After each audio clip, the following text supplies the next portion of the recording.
I want to thank President-elect Donald J. Trump for his confidence in my leadership and the people of South Dakota for their fantastic support throughout my time in public service.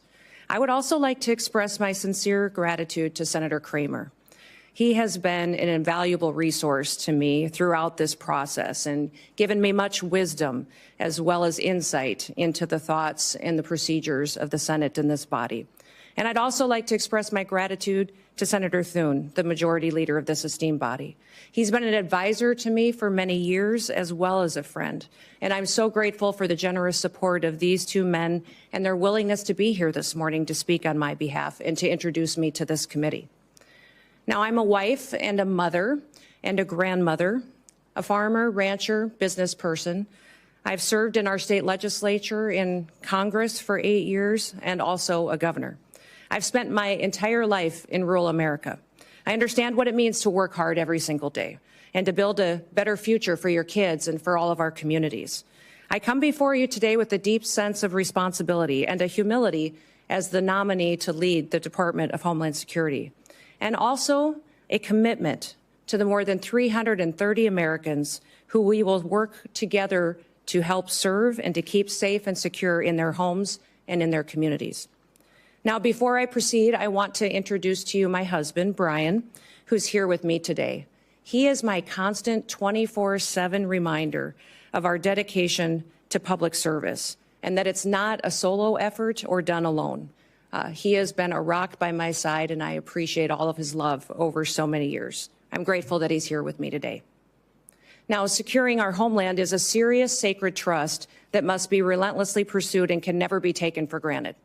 Being safe within our borders here in America is critical, and yet Americans feel less safe than they have felt in decades. For the first time in 30 years, more than 40% of Americans are afraid to walk alone at night within a mile of their homes.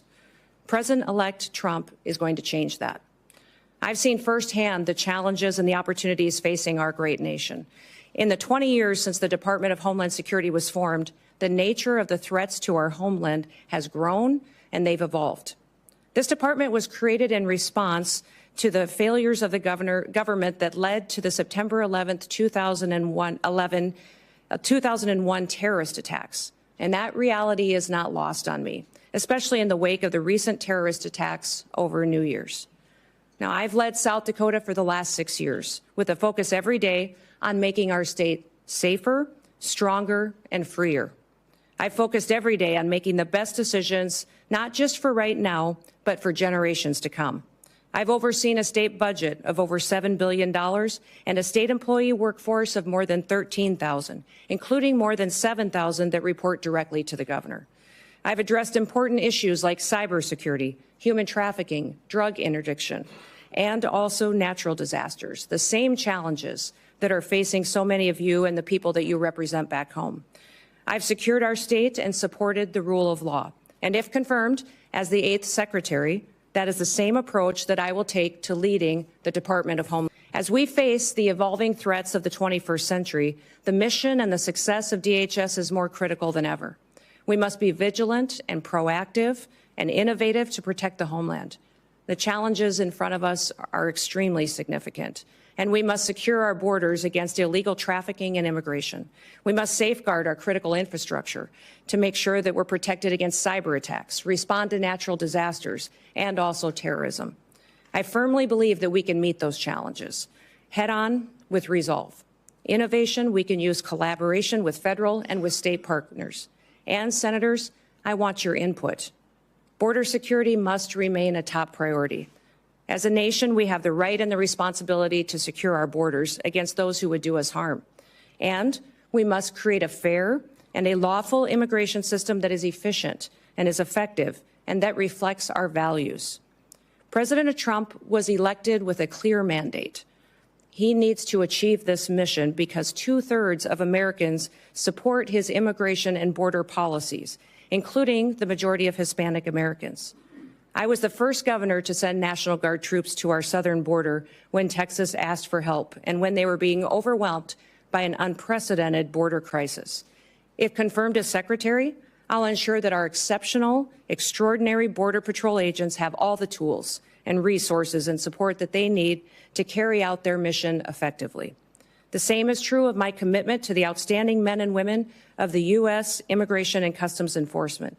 They are responsible for apprehending, detaining, and deporting illegal immigrants. And getting criminal aliens off of our streets and out of the country will help American communities be safer again. The bravery and the dedication of the Border Patrol and ICE are unmatched, and I will restore dignity to their work. The rising threat of cyber attacks also demands our utmost attention, and our critical infrastructure, from energy grids to financial institutions, is under constant attack by foreign adversaries and criminal actors. As Secretary, I will prioritize a comprehensive, whole-of-government approach to cybersecurity. In fact, in the coming days, we have to plan bigger and think faster and smarter. I fully acknowledge that people in Washington, D.C. do not have all of the answers, and therefore I will leverage private-public partnerships. I'll advance cutting-edge, state-of-the-art technologies to protect our nation's digital landscape. And I will have a proven track record of doing this in South Dakota to back me up. I've helped make Dakota State University a global leader in cybersecurity education because we recognize the need to address this emerging threat. And I will take a proactive approach if given the opportunity to serve as Secretary.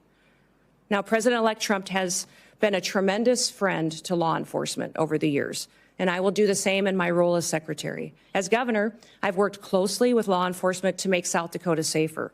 I've overseen hundreds of state troopers in the South Dakota Highway Patrol, and on several occasions, I've convened groups of law enforcement from across our state to address policies that will make our people safer. In fact, while some in this country were attacking law enforcement and defunding them, we took the opposite approach in South Dakota. We recruited law enforcement officers to move to South Dakota, a state that respects their service and their sacrifice. And we revamped our law enforcement training to provide the first ever state-led, tribal-focused law enforcement training academy. I'm very proud of the work that we've done in cooperation with our tribes to help make their communities more safe. And we must remain vigilant against terrorism and against others who wish to do us harm to our country and to our great people. I'll ensure that our intelligence and our law enforcement agencies are working together hand in hand, that they're fully equipped to detect, prevent, and respond to threats from radical ideologies and foreign adversaries. This requires resources, coordination, and collaboration across all levels of government. And once again, I will seek your wisdom and I will seek your input into the months ahead. For the sake of the people that we both represent, we have to get this right. Now, I recognize that Homeland Security isn't just about prevention, but it's also about resilience. When disasters strike, as we know they will, the Department of Homeland Security must be ready to respond swiftly, efficiently, and effectively to protect the lives and the property of Americans. As governor, I've worked with FEMA in response to a dozen natural disasters in South Dakota. These have included historic floods, tornadoes, blizzards, wildfires, a derecho, and even a global pandemic. As Secretary, I will enhance our emergency preparedness and strengthen FEMA's capabilities, and we will ensure that no community is left behind and that life-saving services like electricity and water are quickly restored. As Secretary, I will oversee the Secret Service, an agency that is in serious need of reforms. We all saw the threats to President-elect Trump last year and the consequences of failure. Now, that should never happen again. And I've worked closely with my own gubernatorial protective detail, and I'm familiar with what works and what doesn't work. And I'll bring that experience towards strengthening the Secret Service once again. I'm committed to working with this committee, with Congress, and with the dedicated men and women of the Department of Homeland Security to fulfill our mission. And together, we can ensure that the United States remains a beacon of freedom, safety, and security for generations to come. So thank you for the opportunity and the honor to appear before you today. Thank you for the meetings and the time that you took in your office to discuss the department and what we can do in the future to make the American homeland much more secure. I look forward to your questions, and I hope to earn your trust and hopefully also your vote as we embark on this critical work together. And with that, Mr. Chairman, I yield back. Thank you, Governor Noem. We will now proceed to questions. Each member will have 7 minutes. We will have a vote that will start at 10 a.m., but we're going to continue the hearing and keep people in line as you come and go to vote. We'll keep the hearing moving. I want to be clear from the outset that we will not tolerate any disruptions. The Capitol Police have been asked to escort anyone immediately from the room if they disrupt the hearing. This is a standard question, Governor Noem, that we ask of all nominees. Governor Noem, do you agree without reservation to comply with any request or summons to appear and testify before any duly constituted committee of Congress if you are confirmed? Yes, Mr. Chairman. I'm going to reserve the rest of my time for my questions and go to Senator Peters. Thank you, Mr. Chairman. Governor Noem, the DHS Secretary has many competing priorities, as you well know, and you outlined certainly in your opening comments, from our borders to wildfires to cyber attacks. But as you and I discussed at length, and I appreciate you bringing it up in your opening comments as well, we do have a northern border in addition to a southern border. That's absolutely essential that the DHS has the resources necessary at the northern border to carry out its mission, both between ports of entry and all along the border. In fact, we've seen an increase in unauthorized crossings in recent years at the northern border. So my question for you is, if confirmed, do you commit to ensuring along with the southern border that the northern border is sufficiently staffed to maintain its security and robust trade between the U.S. and its neighbors, including at the Gordie Howe International Bridge in my home state of Michigan, have the resources they need to facilitate trade while keeping Americans safe? Yes, Senator Peters, you and I talked about this in your office and also with Senator Slotkin as well, how important it is to continue to remain focused on our northern border and all borders and ports of entry that the United States has. I think there's been some universal concern from some of the committee members that as we focus on the southern border and what we're seeing as far as the invasion there and the amount of people crossing, that the northern border would lose focus. But that will not happen, and we will ensure that our borders are secure and we're addressing all threats that may come in from any direction. And also with the bridge as well and staffing up on that as well. And I've assured Senator Slotkin as well that our focus is there to make sure that it is staffed appropriately. Very good. And as we discussed, the department is diligently working to stand up the Northern Border Mission Center at Selfridge Air National Guard Base in Michigan, following the authorization and funding that I was able to secure in the last Congress. This center is critical to supporting the department's northern border security missions and addressing evolving threats. So quick question, if confirmed, do you commit to working with me to fully build out the Northern Border Mission Center? Yes, Senator, we will look forward, and I look forward to working with you to ensure that is a priority and that it's adequately resourced, and working with Congress and senators to make sure that we have what we need to make sure that mission for that base is fully fulfilled. Great, thank you. On New Year's, we witnessed two incidents that reminded us that terrorism and extremism remain serious threats to all Americans. Both DHS and the FBI have consistently said that the most persistent threat to the homeland is from U.S.-based individuals or small groups radicalized by a variety of ideologies, from white supremacy to ISIS to al-Qaeda. We must certainly continue to focus on people who are radicalized here in the United States with the intent of terrorizing our communities. So my question for you, ma'am, is how do you plan to address this threat of U.S.-based terrorists? Senator, this is a grave concern for our country, as we all agree that the #1 threat to our homeland security is the southern border. In fact, since Joe Biden has been president, we've seen 382 individuals that have come over that border that are on the terrorist watch list. Behind me have the governor of Louisiana with me, and he and his state and people in this country went through a horrific event on New Year's Day, and one that we never want to see repeated again. But this governor behind me is concerned also about an upcoming event, which is the Super Bowl coming shortly, which we need to do all that we can to work together, that he has the reassurance that the federal government, that the Department of Homeland Security is prepared to help him protect that event and to keep people safe while they are there. Those 382 terrorists or known terrorists that have come over our border, we don't know necessarily where they are because of what has been happening under Joe Biden's policies.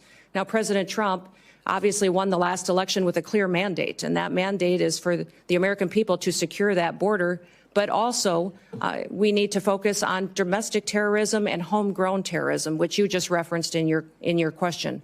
Homegrown terrorism is on the rise. We see more and more incidents of people that are U.S. citizens that have become radicalized, and knowing when people are leaving the country and coming back and changes to their behaviors and what their actions are is critically important. So the resources that the Department of Homeland Security has needs to be utilized as far as identifying those threats and being proactive to prevent them, but also protecting civil rights and liberties in that process and making sure that the department is on mission to do what it was called to do, why it was created, and what authorities that Congress and the Senate has given them. My hope is that Governor Landry and his staff and his people and the people that attend the Super Bowl know that the Department of Homeland Security is their partner, is on watch to protect them and to keep that event safe.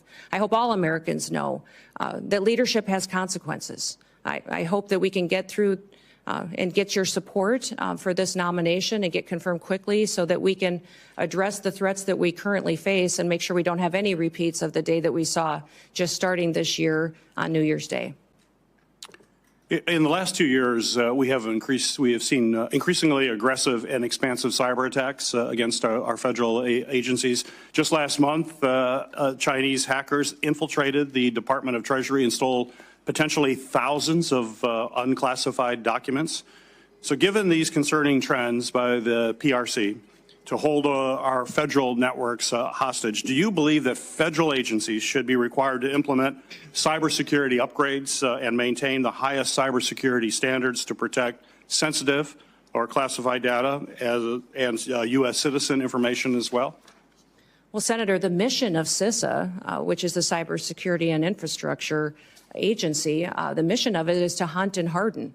It's to find those bad actors and help work with local and state infrastructure, critical infrastructure entities so that they can help them be prepared for such cyber attacks and that they can make sure that they're hardening their systems to protect them in the future, recognizing the vulnerabilities that they have. CISA's gotten far off mission.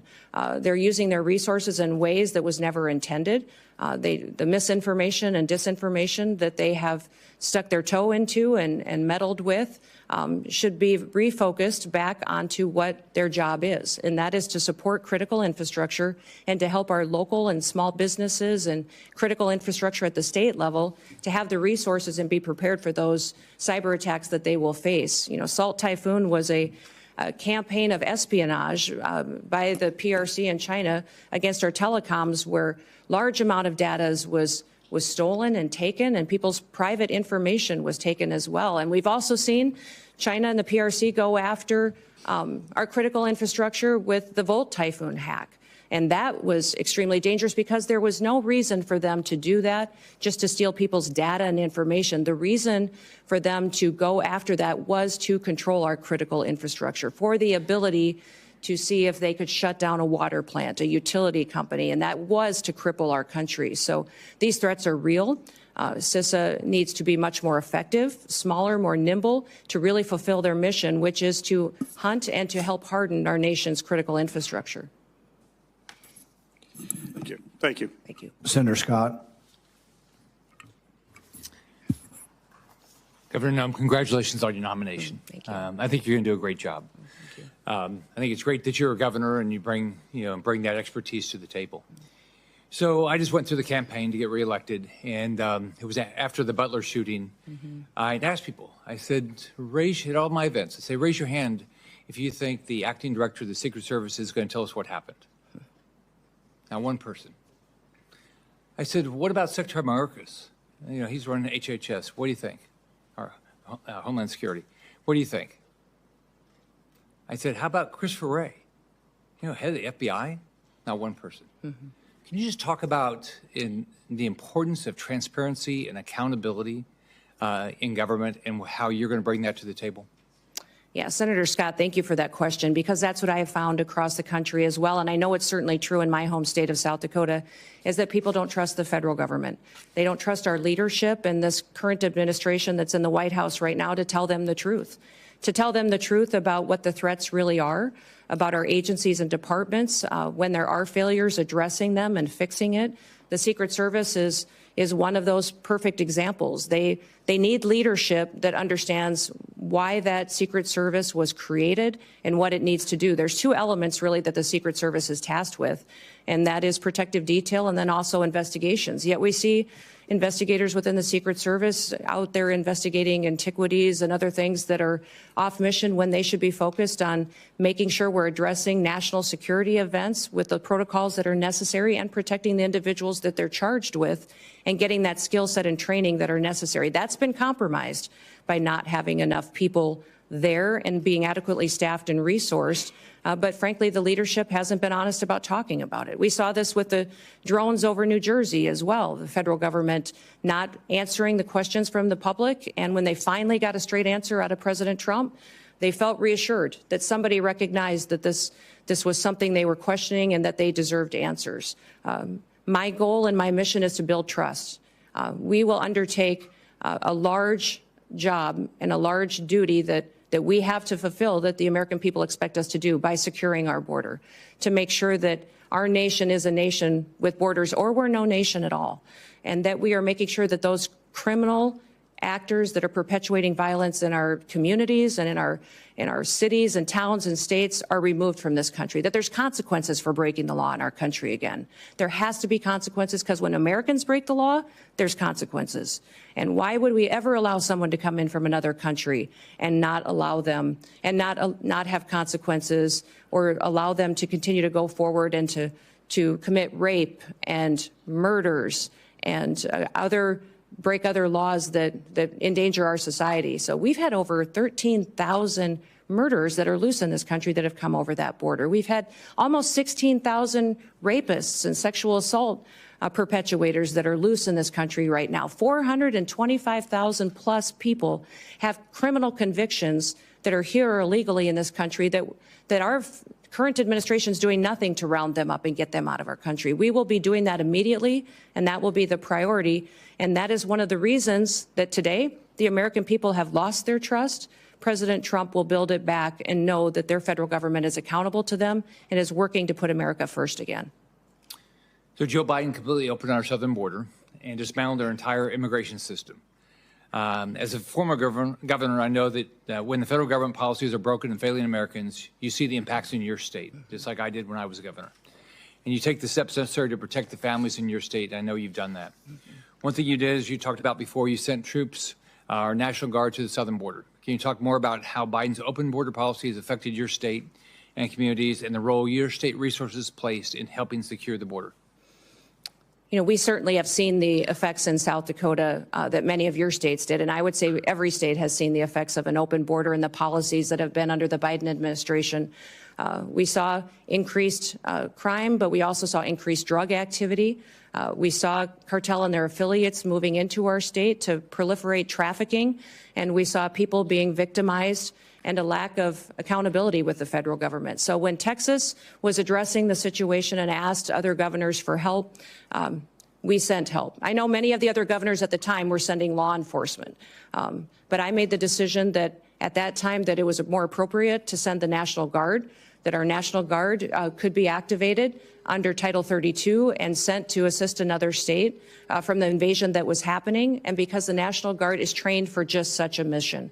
Because of this invasion, that it is a war zone down there with what they are going to see, the threats that they would see, and that they are trained specifically to interact with other agencies. The National Guard is used to falling in with other agencies and cooperating with them and could do that seamlessly. And their families and their communities are normalized to them being deployed.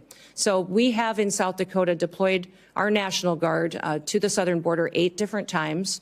2 of them were federal deployments that the Biden administration sent them down there. One was to send our Lakota helicopters, which were used for surveillance and the drug interdiction that was going on down there. But 6 other times I sent them under state activation to partner with Texas and other states in securing our southern border. They did security operations. They also did building of the wall and partnered with Texas recognizing the failures of the federal government. The failures of the federal government are significant, and we've seen our families and communities devastated by those effects, by the drug epidemic, by the trafficking that's going on, the increased crime. And we recognize that just because the federal government wasn't doing their job, we could not fail our state. And I needed to protect the people of South Dakota, and the people of South Dakota were overwhelmingly supportive of these deployments and very proud of our National Guard. When I was governor of Florida, there was a terrorist attack in Paris by Syrian refugees. So President Obama was president, and I said, I'd like to know if you're going to send refugees to my state, that you give us some background on them. You know, I assume you vetted them and tell us what's going on. You have to tell me, but you ought to tell our state law enforcement and our local law enforcement. All right, that they said, go jump in the lake. They're meaner than that, but they said, go, you know, you have no rights as a governor, which had made no sense. We had over 70,000 people come here after Afghanistan on planes into this country, completely unvetted. All right, they've never given our governors any information. So would you change that? Yes, the communication between states and the federal government has been absolutely broken. And that's what I love about this committee is you do have governors sitting on this committee that have been in that role as a commander-in-chief and have the responsibility for being the CEOs of their state. It's a different perspective than serving. I served in Congress too, and both are extremely important, and they're just different in that responsibility that weighs on your shoulder. I often told folks that that is the thing that most times, if something was going to keep me up at night, it was the responsibility that I had being commander-in-chief, recognizing the decisions that I made. And I'm sure you had this feeling as well, Senator Scott, as governor, that impacted those families, those soldiers, and it impacted their communities when we pulled them out, and the importance of that. And when they were bringing refugees into the country, I as well communicated that to the federal government. They were bringing refugees, and I asked how they were vetted, how we were working with their home countries to find out who they really were, what their intentions were, and why they were coming to the United States, and received no information from this administration, that vetting process was being done, that we knew where they're going. In fact, they kept us in the dark and didn't communicate to us even what states and where those refugees were being placed. So that is something that we need to change. When we have programs that fall under the purview of the Department of Homeland Security, there needs to be communication, especially with the governors, so that we can coordinate to ensure that it's the right thing for that state. Thank you. Senator Hassan. Thank you, Mr. Chair, and welcome, Governor Noem. Really appreciate you being here. Welcome to your family as well. Thank you. And families do share in this kind of public service, and we appreciate them very much. As we discussed at our meeting last month, as a former governor, I appreciate the important responsibilities that governors have to ensure the safety and security of their communities, including by managing public safety and emergency agencies. And I will say that in many ways, I agree with some of the things that Senator Scott just said about improving communication between the Department of Homeland Security and governors around who is being sent to states. It's a critical issue and something that I was frustrated by when I was governor. So I look forward to hearing more today about your priorities, if confirmed, about how your experience as governor would help you run the Department of Homeland Security.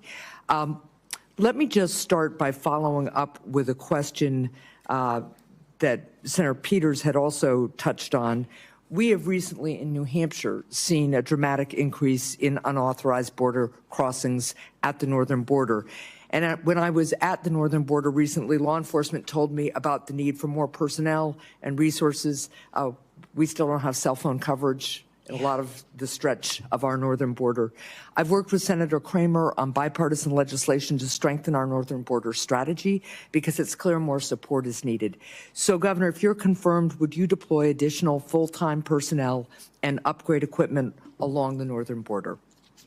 You know, Senator, I enjoyed our meeting that we had and you identifying the northern border issues that are going on, the lack of security and the lack of technologies that you really need to cover some of the landscapes that are there. Very different than the southern border, some just as equally challenging, but all need to be addressed.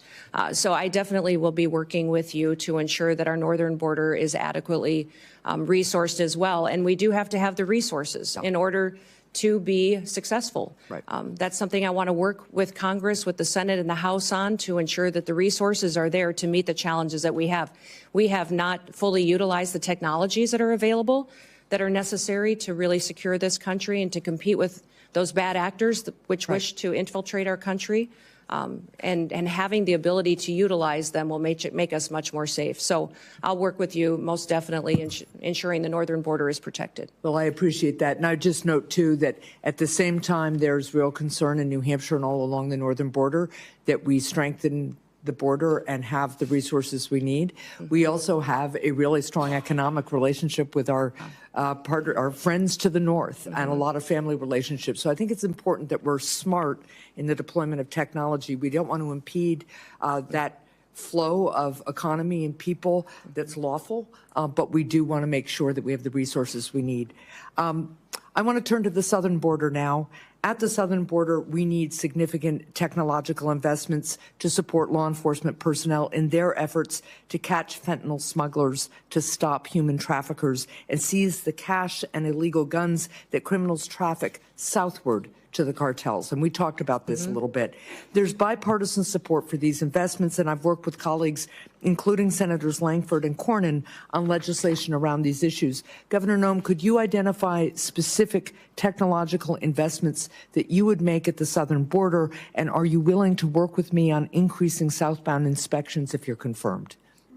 Yes, certainly, Senator. You've heard President Trump talk about the need to build a wall, and the wall and infrastructure is critically important, but also at our 382 legal ports of entry, we need to have technology so that flow can happen north and south, and it can happen in a legal manner to ensure that our commerce can continue to operate and that we can continue to make sure that we're also secure. I think de minimis shipments are a concern, and the need to look at those and how traffickers and fentanyl distributors are using that. I think we also need to use scanners, surveillance operations. There's new technologies out there to cooperate with satellites in some area where the topography does not necessarily facilitate having actual infrastructure, and then also the ability to make sure that we're utilizing that technology that allows us to know what is going south that might be fueling some of the violence that ends up coming back north, and ensuring that we're stopping that before it has the chance to supply those cartel and bad actors that would come in. Yeah,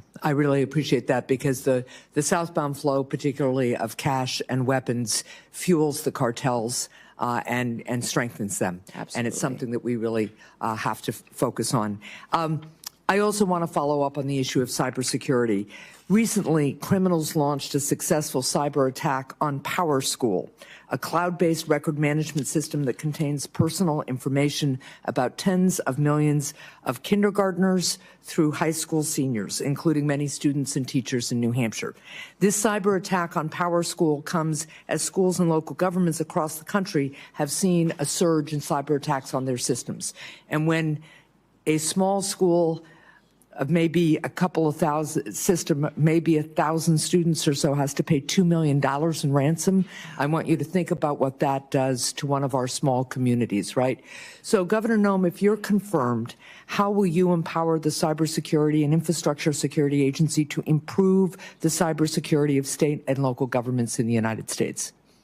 Well, thank you, Senator. If I am confirmed and have the opportunity to serve as secretary of this department, I'll be following the Constitution and the rule of law, and then getting these departments back on mission to why they were created and why they are existing.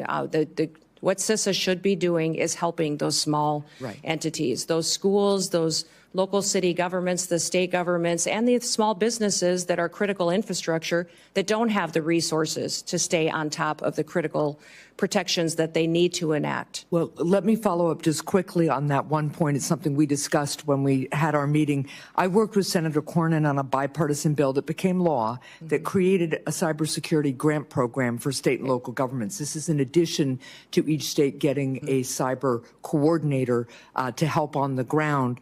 We discussed this program, and I know you as governor had some reservations about the structure of the program. But if confirmed, will you commit to working with Congress to adjust it? I'd love your input about what gave you pause as governor. I think there were only 2 governors who didn't participate in the program. And I hope that as we work on the concerns you have, you'd work with me to adjust and reauthorize the program. Yes. All grants within the department will be evaluated when I come in and be looked at to see what we can do to make sure that they're actually fulfilling the mission to which they were established. What I would say about the cybersecurity grants in South Dakota, when I came in as governor, one of my main priorities was to bring the next industry into the state. Right. And I determined that that would be technology and cybersecurity. In fact, we have Dakota State University in our state, which is a cybersecurity national leader in training those cyber warriors that we need to protect us and keep us safe. I've since then partnered to grow and double the size of that school. We train a lot of NSA employees. Yep. In South Dakota. And so understanding cybersecurity and my experience in that, I think, is critically important to the department and bringing it to the table to do this. You talked about why we didn't take that cybersecurity grant in South Dakota, and it's because the requirements of that grant would have caused me to grow my state government. The administration costs of it would have been much more than what it would have been able to facilitate at the local level. And our state was already proactively helping these individuals that needed the resources to secure their systems. Well, I appreciate that. I'm way over time. There were very few requirements purposely in that grant program other than to make sure the money was being spent the way we authorized. But let's continue to talk about that. Thank you. Senator Halling. Thank you, Mr. Chairman. Governor Noem, welcome. Congratulations on your nomination. I'm delighted to see you here. I do notice the chairman of the Ways and Means Committee is over your shoulder there. I have to question your judgment about who your friends are based on that. The great chairman from the state of Missouri. It's fantastic to have you here. You know, the Department of Homeland Security is not particularly old, but you already have what I hope will soon be the distinction of succeeding the worst secretary in the history of the Department of Homeland Security. Alejandro Mayorkas has been an absolute disgrace to that department and frankly to this country. And I'm delighted to see you willing to step up and serve. Let me just ask you something. I repeatedly asked your predecessor when he sat where you're sitting whether the southern border was secure.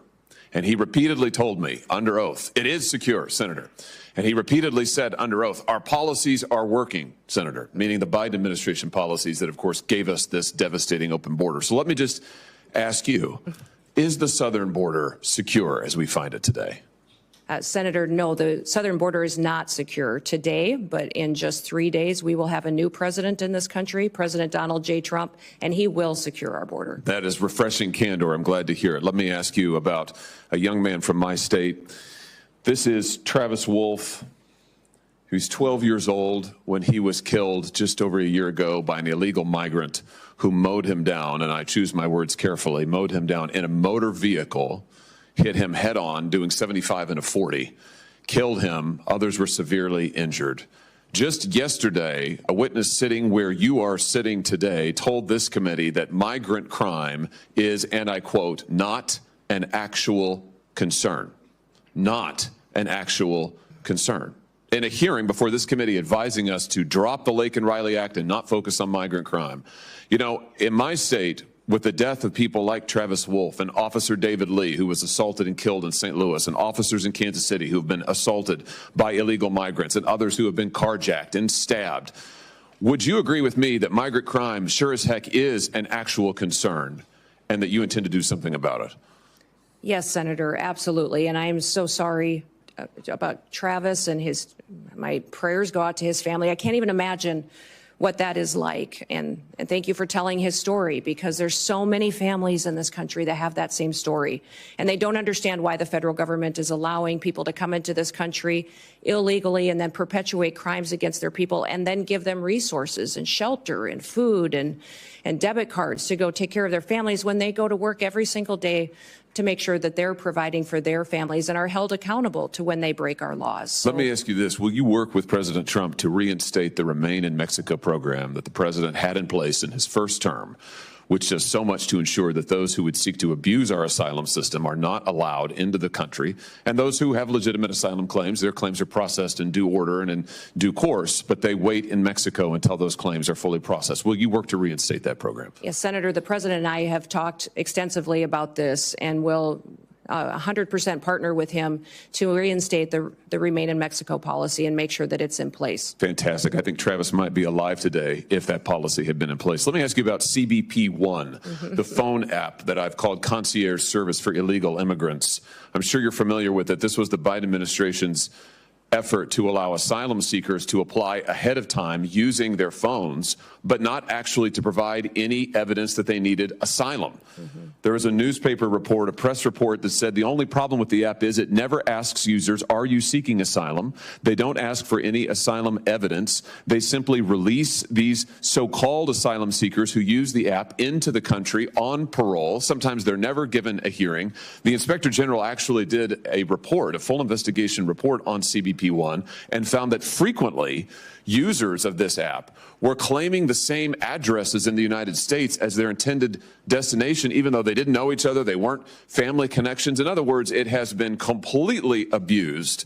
And the idea that the federal government would pay for this kind of concierge service for illegals, I think, is outrageous. Will you end the use of the CBP One app? Yes, Senator, if confirmed, and I have the opportunity to be secretary on day one, CBP One will be shut down. There's data and information in there that we will preserve so that we can ensure we know who's coming into this country and who's already here that we need to go find, but also we make sure that there's another program, CHNV, which I'm sure you're very familiar with, where our federal government actually paid to fly people into this country directly from other countries without any vetting or knowing who they are. So there's several of these programs that need to be eliminated, and we need to ensure that we're following legal immigration laws. I'm glad you just mentioned CHNV. This is this is a mass parole program. Of course, as you know, our law allows parole in only very limited circumstances. There are two circumstances, and it requires case-by-case evaluation. The present administration, soon to be gone, has granted mass parole in direct defiance of the law, not case-by-case evaluation. The CHNV program is one of those instances. Will you put a stop to this abuse of our parole law and our asylum system? Yes, we will go back to case-by-case evaluation of these parole cases and ensure that we have more resources, if you will partner with us, to make sure that our legal immigration system is fully utilized, that we have more judges, more immigration courts, so that we can process people legally and make sure that they are going through that process rather than, like Joe Biden has done, use this as an excuse to allow people to come into our country with no consequences. Let me ask you about another low light, not a highlight, but a low light of this last administration and DHS. Your predecessor, the current Secretary of DHS, established a disinformation board using taxpayer resources to police speech on the internet and elsewhere, to tag American citizens' viewpoints as either legitimate or not legitimate, and use the power of the state to censor them, including having them removed and perhaps penalized. This has got to be the darkest chapter, I think, in DHS's short history. He eventually withdrew the board under intense criticism, but has never fully repudiated it and never promised not to do it again. Will you pledge to us here today that under your leadership, there will never be a disinformation board or anything like it at DHS, and you will be a champion for the free speech and First Amendment rights of all Americans? Yes, Senator, there will not be a board such as that under my leadership at the Department of Homeland Security. Fantastic. Absolutely. Let me ask you in my remaining seconds, just one more thing about the Secret Service. You've mentioned this, and I'm so glad that you did. This committee, and it has been bipartisan, this committee has done bipartisan work on the attempted assassinations, or the assassination attempts, I should perhaps say, of the former president, soon to be the future president, soon to be the president, President Trump. We were stymied at every turn. And I should use the present tense. We are currently being stymied at every turn by the current Secret Service leadership and, frankly, by the leadership of DHS, who have refused to turn over documents, who refused to make people available for interviews. We finally had to pass my own law in this committee, which we unanimously adopted, a law, a statute, mind you, which would require DHS and Secret Service to turn over relevant information to us about the assassination attempts. It's unbelievable. When you come to office, to this office, I hope very soon, will you pledge to us that you will open the books on all of the facts associated and around these assassination attempts, that you will make available to us and to the public, most importantly, all the facts so that we can ensure that this never happens again and that the needed reforms in the Secret Service are put into effect? Yeah, Senator, if I am the Secretary of Homeland Security, I will certainly work with you to build transparency and make sure the facts are shared with you and your committee. I know that you've been very frustrated by the lack of transparency from the department, and I want to thank those of you that have worked on that report that was put together on these assassination attempts. I know it was a bipartisan report and investigation that this committee conducted, and I appreciate you focusing on that, and I will work with you to get the information so that you have the truth of really what happened there and the failures so they can be fixed. Thank you. That's a great place to end. And a high note as I see my friend Senator Blumenthal, who did fantastic work on this effort, and it will be an incredible an incredible new day, and incredibly refreshing to have a DHS secretary who will tell us the truth, who will be honest with us about the facts, honest with the American people, and who will enforce our law. And I know you'll do that, Governor Noem. I look forward to supporting your nomination. Congratulations. Thank you. Senator Blumenthal. Thanks, Senator Johnson. Welcome, Governor Noem, and thank you for being here. Thank you for visiting with me, and thank you to your family for their service as well. Let me begin on a high note, thanking Senator Hawley for his leadership on the effort that I led with him to essentially get some basic facts out of the Secret Service when we were investigating, Senator Johnson and I, as leaders of the Permanent Subcommittee on Investigation, helping to lead it with the chairman and ranking member here. And I'm hoping that you've read our report and that you will agree to begin implementing its recommendations, which call for major reforms, in my view, a house cleaning top to bottom in the Secret Service, and greater transparency with this committee and with the American public. Yes, sir. I will certainly work with you to do that and to work to make sure that we have that transparency and the committee has the information that it needs to do due diligence of its oversight. Our investigation is continuing. Yep. Senator Johnson and I have discussed it, and we will be making more requests to pursue the fact-finding that is so important. I want to ask you about disaster relief. California is on fire.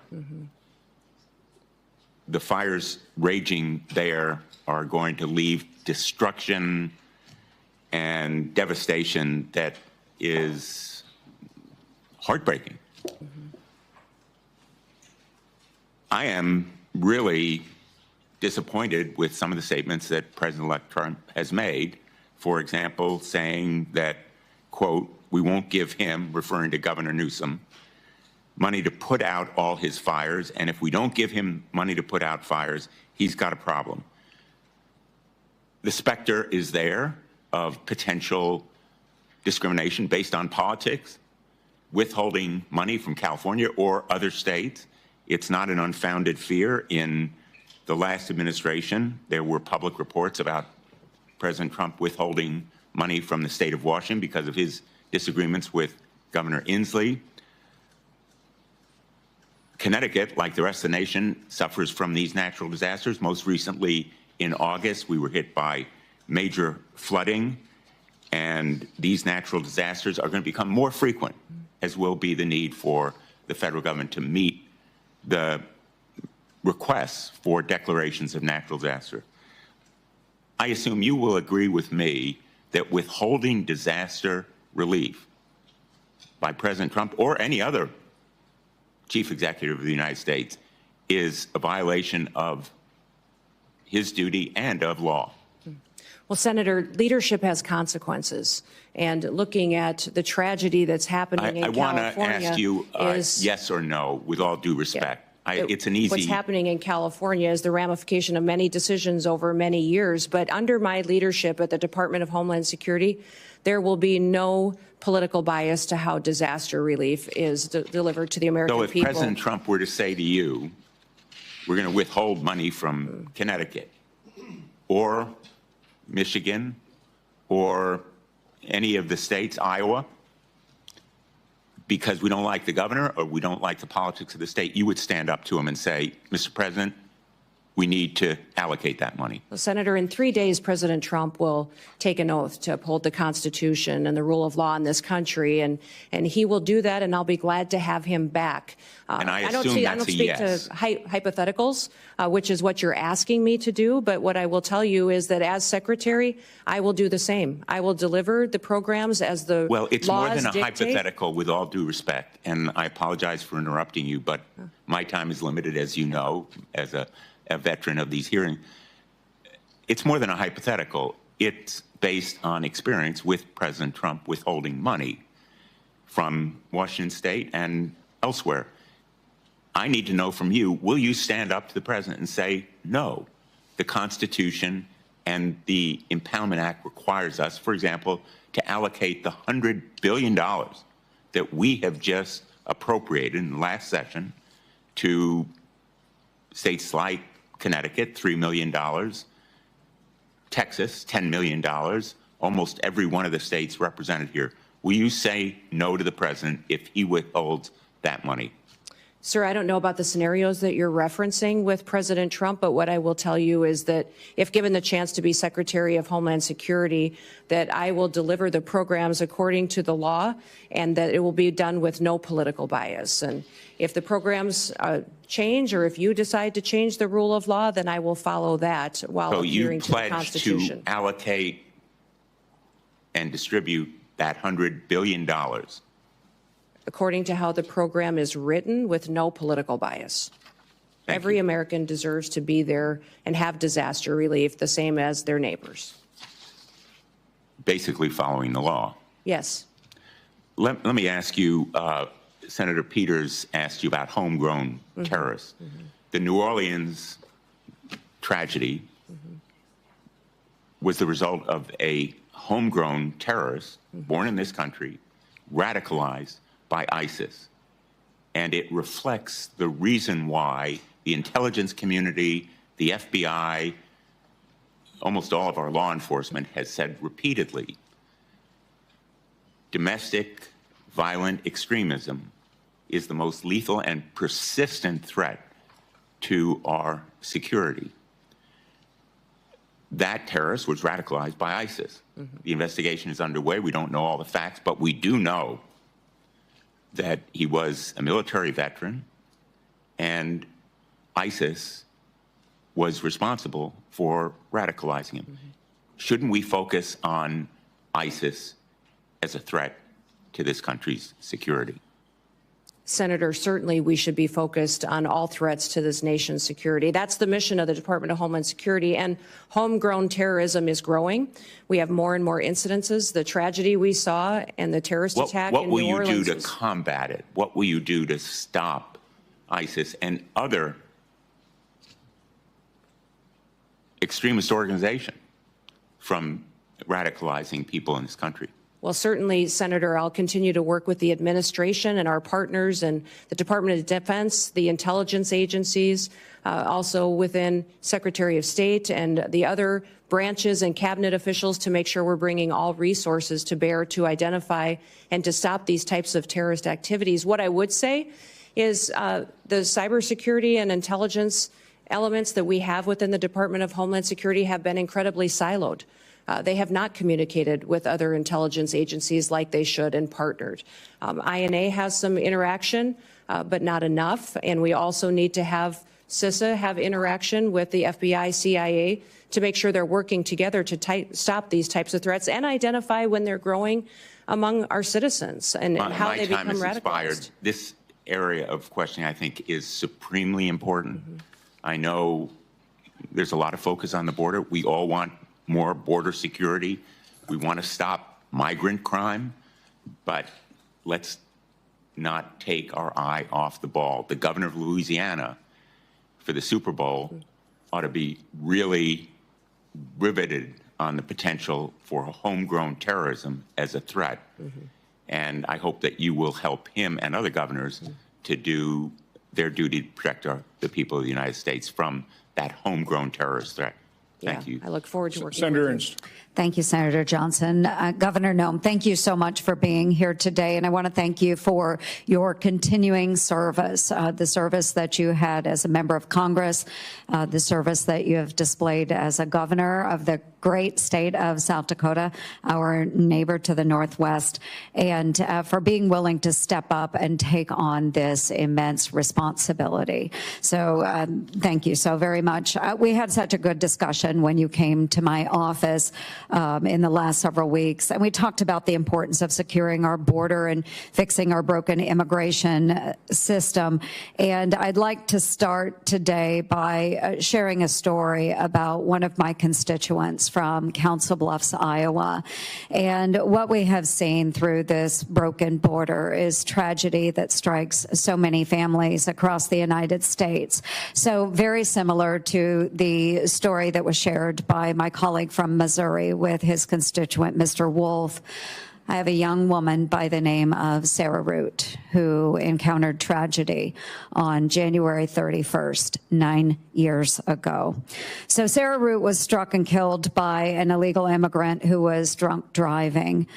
He was driving at 3 times the legal limit of alcohol. And Sarah's killer was bonded out before the Roots laid her to rest. He fled the country and has not been seen or heard from since. The Root family has not seen justice. So, Governor, how do you plan to prioritize the detention and deportation of illegal immigrants like Sarah's killer? Well, yes, Senator. Thank you for telling Sarah's story. I remember when this happened because it was so close to home and so devastating for her and her family and the entire state of Iowa and our country. President Trump is focused on making sure that these types of situations don't happen again, that we don't continue to lose our children and our family members to illegal immigrants that come in and perpetuate crime and with no accountability, and then are released with no consequences. So the number one priority of the president is to secure the border and to deport these criminal actors immediately and as soon as possible. They will be the number one priority to make our communities safer and so that we don't have this kind of situation going forward. In fact, people, I think when they first heard my name being mentioned and nominated for the Department of Homeland Security, maybe thought it was a little bit of a surprise. Like, oh, I didn't think about Kristi doing that job. But I tell people the reason that I asked for it is because I knew it was the president's number one priority. I knew that it needed to have someone in the position that would do what the president promised the American people, would be strong enough to do it, and follow through to make sure that we're protecting our communities and America, but that also came at it from a perspective of how these families feel, that was a wife and a mom and a grandmother, and would be able to stand up and communicate to the American people what we were doing and why we were, because it's what they asked us to do. I have 3 grandchildren and 1 more on the way, and when I look at little Miss Addie every day, I just think, what kind of a country is she going to grow up in? What kind of a country will we leave her and her brother and his sister? And I don't want them to think that their grandma sat on the sidelines and didn't do all that she could. So I will enforce the Constitution and the law, and I will make sure that when people enact horrific things like this that happened to Sarah and her family, that there will be consequences for it. Yeah, absolutely. And as a fellow grandma, I know that you are perfectly positioned to enforce this. I do want to move on to another topic that we visited about in my office. So I'm the founder and the chair of the DOJ Senate caucus. And so we do need greater government efficiency. And I do believe in order to do that, we need less of our employees teleworking and more of those government workers back in the office working for our constituents. And to that end, it ties together then too. We just found out that the Treasury Department had a cyber attack on December 8th from China. And no surprise here, they access servers through work from home software. So it all ties together. We need more people back in the offices, making sure that any communications are secured, any work is secured. And to that, I know the Biden administration has put a huge emphasis on the cyber bureaucracy, but they haven't really done anything about it. And they haven't given any authority to those that are enforcing the standards. So we need to enforce the standards that are set forth to make sure the cybersecurity is truly there. But what can DHS do? One, with telework, how do we get the employees back? And then two, how do we make sure that our systems are secure from these cyber attacks? Well, Senator, thank you for focusing on remote work and the need to get people back in their offices and accountable to the work that they do. In fact, I've heard since being nominated for this position that many of the agencies within the department are not showing up. They're not doing their jobs. But even FEMA, who is responsible for disaster response, that they have the alternative, some of these employees, to not even respond to a disaster, which might explain the horrific results that we saw in North Carolina when they had such a terrible disaster that impacted families and communities, and FEMA failed them so miserably. If it's not even a responsibility of them to show up when terrible things happen, what other day-to-day activities are not getting done because they're working from home or not doing their job at all. You talked about cybersecurity and the need to ensure that our systems are safe and secure. One of the things that disturbs me the most is that we don't necessarily even know how some of these espionage attacks that have infiltrated our systems have happened. We don't know how to stop them yet. We don't have the knowledge, and that our departments and intelligence agencies and cybersecurity agencies have become siloed and aren't working together to stay in front of these bad actors. But many times our most vulnerable area happens at the state and local level. Some of these smaller entities that feed information into our systems is where they choose to infiltrate and get our data and to really hold for ransom many of these companies and then impact our federal systems as well. So one of the first meetings I had when I was elected governor with the former governor during the transition was he said the number one priority you're going to have as governor is to secure our systems. He said our systems are so antiquated, and we've had over 16,000 hacking attempts in just the last month. You need to secure our systems and get it done. So that was a priority for me. And to do that, and we fully funded it and got it done in South Dakota, and it's being implemented today. I look forward to doing that at the federal level to make sure that people's data and information is safe, but also our country is safe from these bad actors that have a plan to take us out. Well, thank you. My time has expired, but I do want to end on a note that another thing that I do truly appreciate about you and your nomination is that as a governor, you have worked with those local constituencies as well and those local governments. And I know that this will be an incredible strength that will ensure continued success for you within the department. So thank you, Governor, very much. Thank you, Mr. Chair. Senator Kim. Thank you, Chairman. Governor, it's good to see you. Good to see you again, thanks for too. coming before our committee. I wanted to just ask you, not just about your work, but how it's going to fit into the broader incoming Trump administration. And in particular, I guess I'm uncertain about roles and responsibilities regarding your position and Tom Homan's. I guess I just want to ask you just point blank, like, who's going to be in charge of the border? Well, the president will be in charge of the border. It's a national security issue, and the president is in charge of this country and has made a promise to the American people, and we will fulfill his agenda. Well, that was a good answer. It's the answer I would have given as well. But I guess I got confused. When Trump made the announcement about Tom Homan, he said, quote, I'm pleased to announce that Tom Homan, and said that he's in charge of our nation's borders. So I guess, again, I'd just like to go back to you. How are you going to work with Mr. Homan? What is the division there? I'm trying to get a better sense of who's in charge. Yeah, Tom Homan is an incredible human being who has over 30 years of experience. Incredible experience. Yeah, I get at that. the border, I'm just trying to think through the insight and wisdom. Decision-making process when it comes to your work. For instance, will he be giving orders directly to CBP, ICE, USCIS? Tom Homan has a direct line to the president. He is an advisor to the president, the border czar. I obviously will be, if nominated and confirmed, and put into the position of being the Department of Homeland Security Secretary and responsible for the authorities that we have and the actions that we take. I say this because I actually want to make sure that we're empowering the next Secretary of Homeland Security. Yes. You know, in the legislation that was codified by Congress and moved forward that started this after September 11th, it said, quote, all functions of all offices, employees, and organizational units of the department are vested in the Secretary.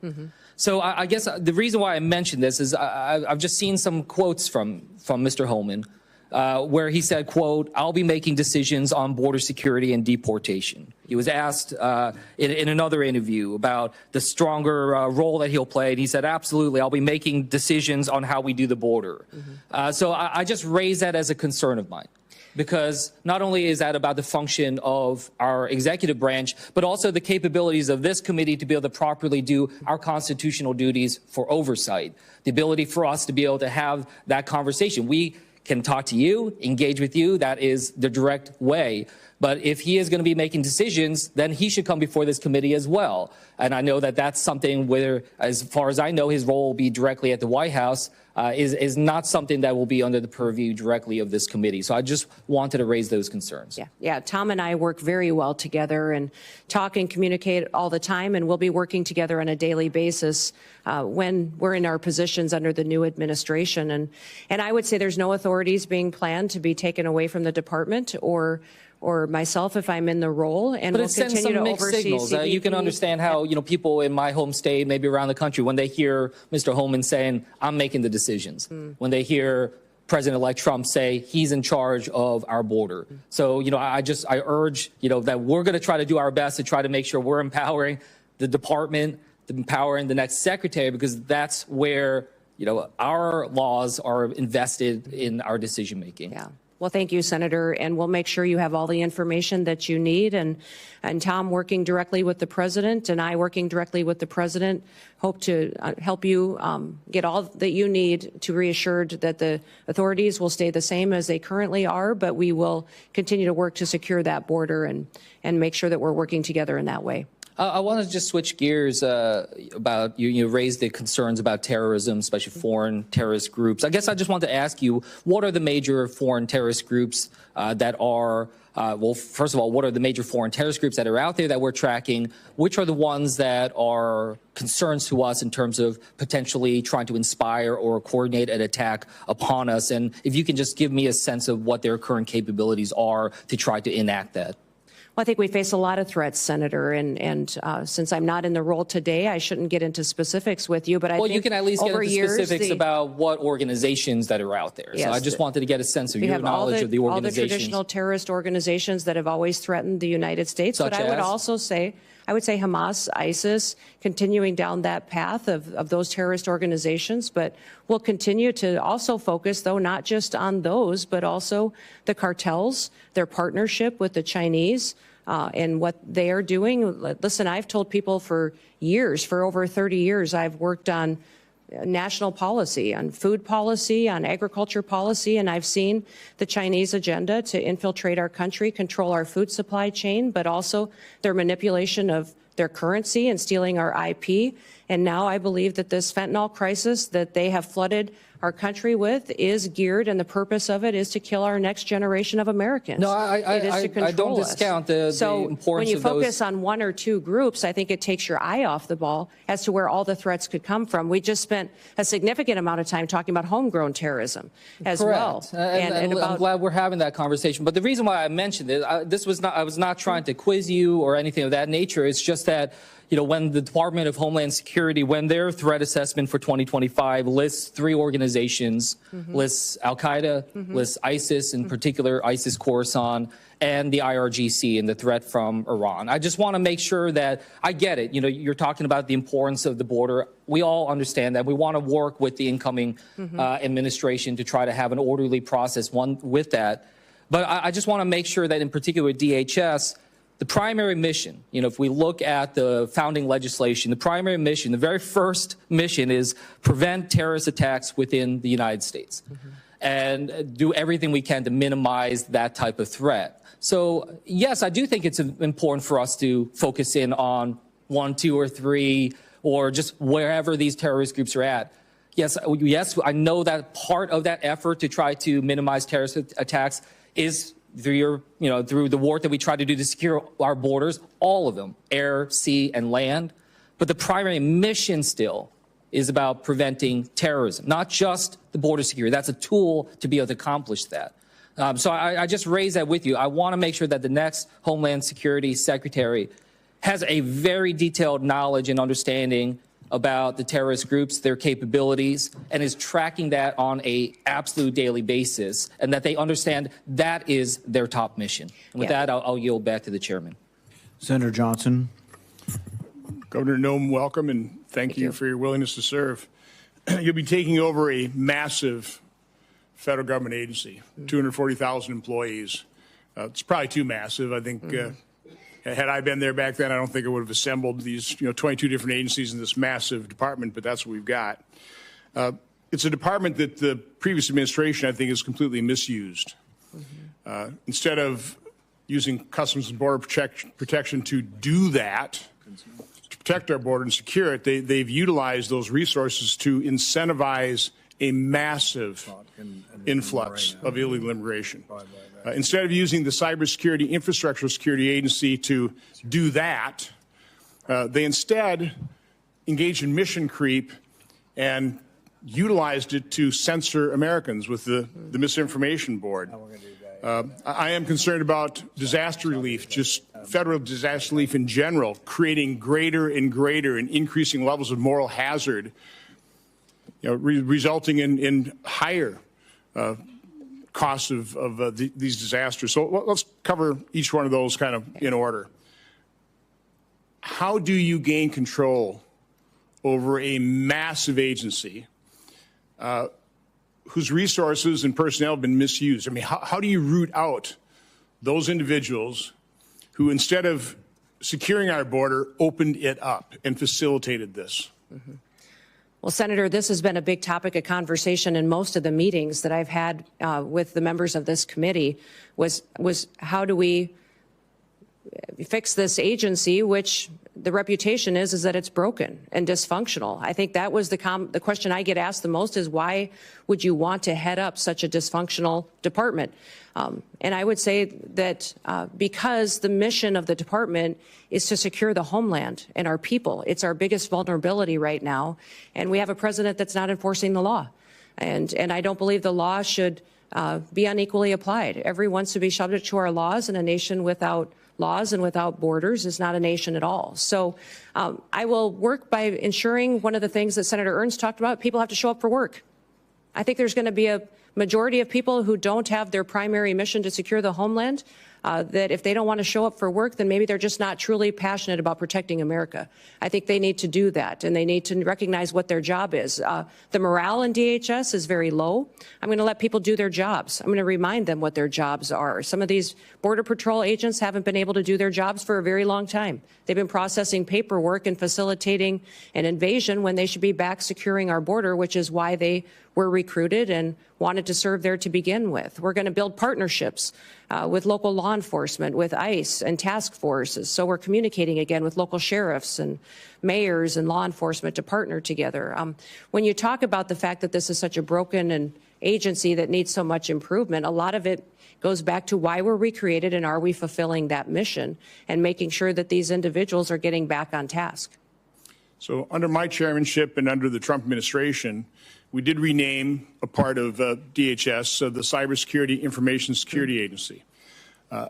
I in no way, shape, or form ever contemplated that the sub-agency within DHS that was really focused on securing us against the cyber threats and other threats to our infrastructure would ever be used to violate the Constitution the way it was used to violate the Constitution under the Biden administration.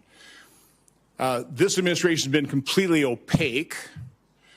We do not have the information to know and the communication in terms of what all happened here. So my question relates to how they misused CISA.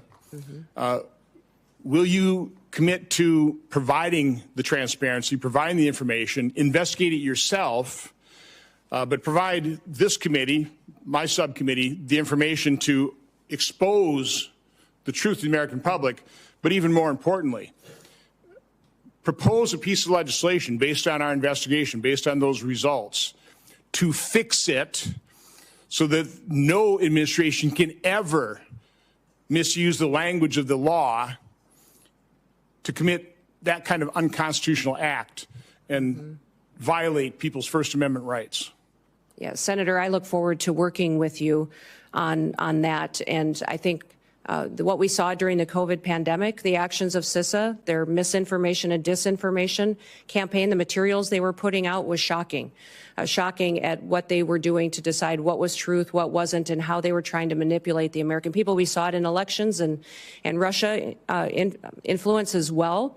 And so ensuring that they can't do that in the future under any administration would be a priority, that they stay doing what they're supposed to do and hardening our systems and working with local officials to do that is a priority. And I'd look forward to working with you on legislation should you wish to rein them in. So the first step in that process is to expose the truth, to find out who these bad actors were, expose who they were, hold them accountable. I mean, that is crucial that we take that first step. So again, look forward to working with you on that. You know, the tragedy of the California fires, the more we learn, the more we understand that not only was it predictable, it was predicted, which means it was preventable. Again, you're not going to be, you can't prevent the initiation of those fires, but you certainly can prevent them from raging into the tragedy that they became, the dozens of people who've lost their lives, the hundreds of billions of dollars worth of property damage. It's not just California, though. I mean, again, that was grotesque mismanagement. That could have been prevented. You can't prevent a hurricane. You can't prevent floods. But you certainly can try and start reducing the moral hazard that we've allowed to explode, quite honestly, by the federal government rushing in immediately, no questions asked, just tell us how big a check you want. What can you do in your new role to try and start reducing over time the moral hazard that we have created in this country with federal disaster relief? Well, Senator, emergencies and disasters are always locally led. They're led by the local communities and leaders, and that's because they're much more responsive and much better informed on how to bring relief and to get those emergency services there to meet the need. Then it's state supported and federally resourced. Which means that when we come in, that we're supporting what the mission is, what those emergency operations and plans are that the local city and county and then also the state has implemented and do what we can to fulfill the mission of our programs. One of the things that FEMA is not doing today that I think we should be doing is streamlining communications. We saw this in New Orleans. We saw it in other terrorist attacks in the country. And you just referenced it as well about the American people not getting the truth, senators not getting the truth and the transparency that we need, is that I believe FEMA can always put out a blueprint for what a response would be should something terrible happen. And when we look at the Secret Service, what happened in Butler, we saw that communication was an issue, that the Secret Service wasn't communicating and balls were getting dropped with local authorities, local law enforcement, and we can put forward a blueprint for how communication can happen and be streamlined between the federal government, the state, and the local entities so that should something happen, this is how we talk to each other to make sure that the public has the facts, they're not getting misinformation, which happened with the New Orleans terror attack just recently, but also up in Pennsylvania as well. That blueprint is what we do at the state level that FEMA has failed to do, to proactively educate the public on what everybody's roles are, what we do should something happen, whether it be a natural disaster or a terrorist attack or an emergency response is needed, that we can put out those blueprints ahead of time, educate people, train those local entities, which they currently do to a certain extent today, but not good enough to really know that not only can the resources be pre-deployed in many of these situations so that they're more readily accessible, but also how are we going to communicate and make sure everybody's on the same page so that we can be much more efficient. I wish that we would have had different leadership and a different governor in California, or we might have a different result there. But in the Department of Homeland Security, we can do all that we can to make sure that the people that live in California know that they're going to get a response from the federal government that's appropriate, and we did all that we could to make sure that they had the information ahead of time so they could protect themselves when they do have a failure in leadership like we've seen. Well, thank you and good luck. You bet. Since Senator Johnson brought up California fires, I have to interject here. We talked about burn policies. You know, these are local policies, how we try to not have so much brush and things like that. They're also next to the largest body of water in the world, the Pacific Ocean. So I see these homes all burning on the beach in Malibu, and I'm like, wow, if they just had a generator and a hose, you start sucking the water out of the Pacific Ocean. But you could do more than that. You could pump it and put it in cisterns up in the hills a mile or two in. You know, it doesn't rain very much there, but why don't they take the ocean water, put it in cisterns, and have a bunch of water ready when a wildfire shows up? But it's like, once again, bad local government. Senator Gallego. Thank you, Chairman. Thank you, Governor, for your attendance, and I appreciate us meeting last week and our frank conversation. So in partly following up to our conversation, in recent years, I've been in very close contact with our Arizona border communities, which are unlike other border communities, and about the funding needs to address migrant influxes through the Shelter and Services Program, or SSP. Without this funding, border communities must bear all the financial burden for national immigration challenges and the broken border in general. So that means police, fire, hospital systems, in general, anything of that. And at the same time, they will also face the potential challenges of street releases. And again, these are very small towns on the border, so having thousands of people being released becomes both burdensome, security issues, and just not fair to them. And we get lumped in with places like New York and Chicago about how they do their shelter programs. Our shelter programs are not the same as New York and Chicago. We do not permanently put people in apartments or anything of that nature. We are trying to move people away from the border so that way they don't become a burden on these very, very small communities. So I'm very highly concerned, as I told you in our meeting, when the SSP program becomes politicized and to the point where we get lumped in with those programs I don't think are effective and are actually counterproductive, and it ends up depriving our small Arizona borders of these very, very vital funds that they need. So as DHS Secretary, how would you ensure that border communities are not left to respond to and pay for these immigration influxes, the broken border system on their own?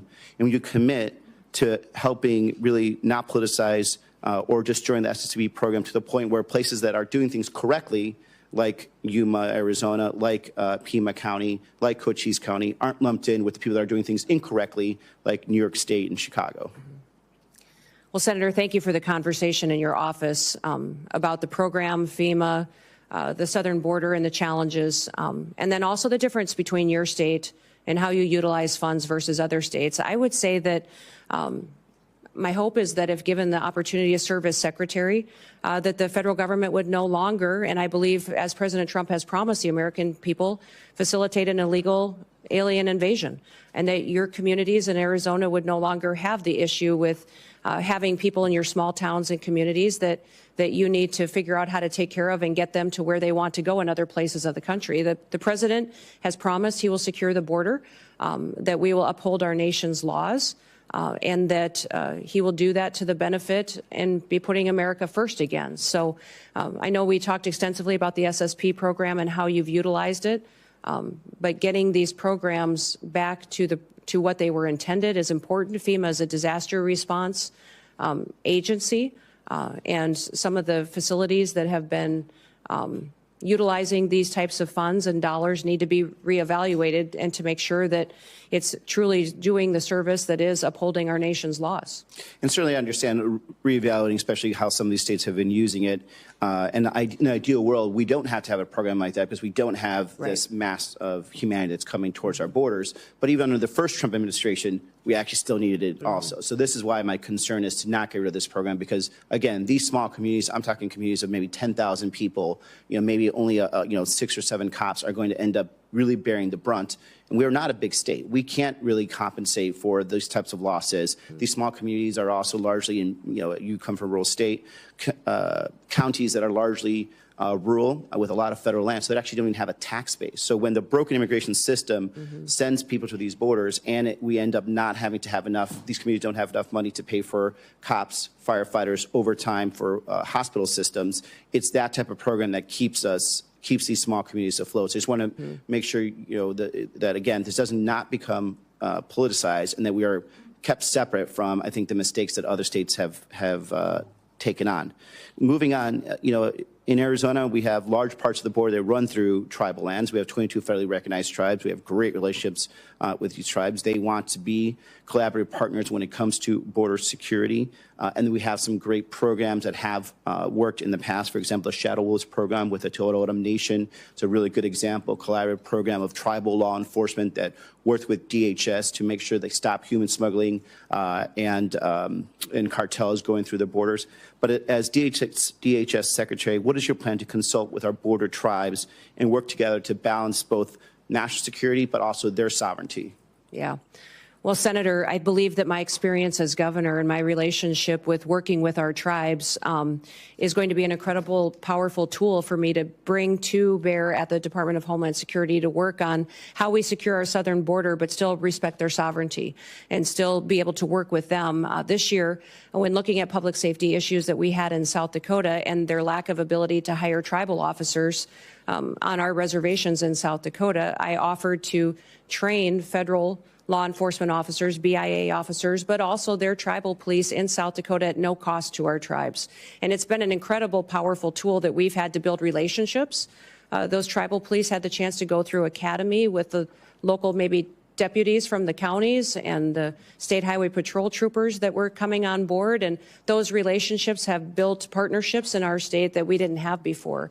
The Shadow Wolf training opportunity is incredible that was down in Arizona that you spoke of too.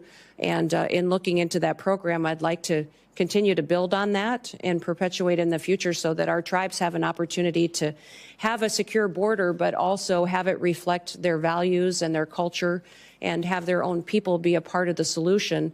And then even when it comes to the infrastructure of the wall, that we're respecting that and their landscapes and their land as well. So I look forward to working with you as we move into this next administration to be able to protect our country and then work and respect our tribes as we do so. Thank you.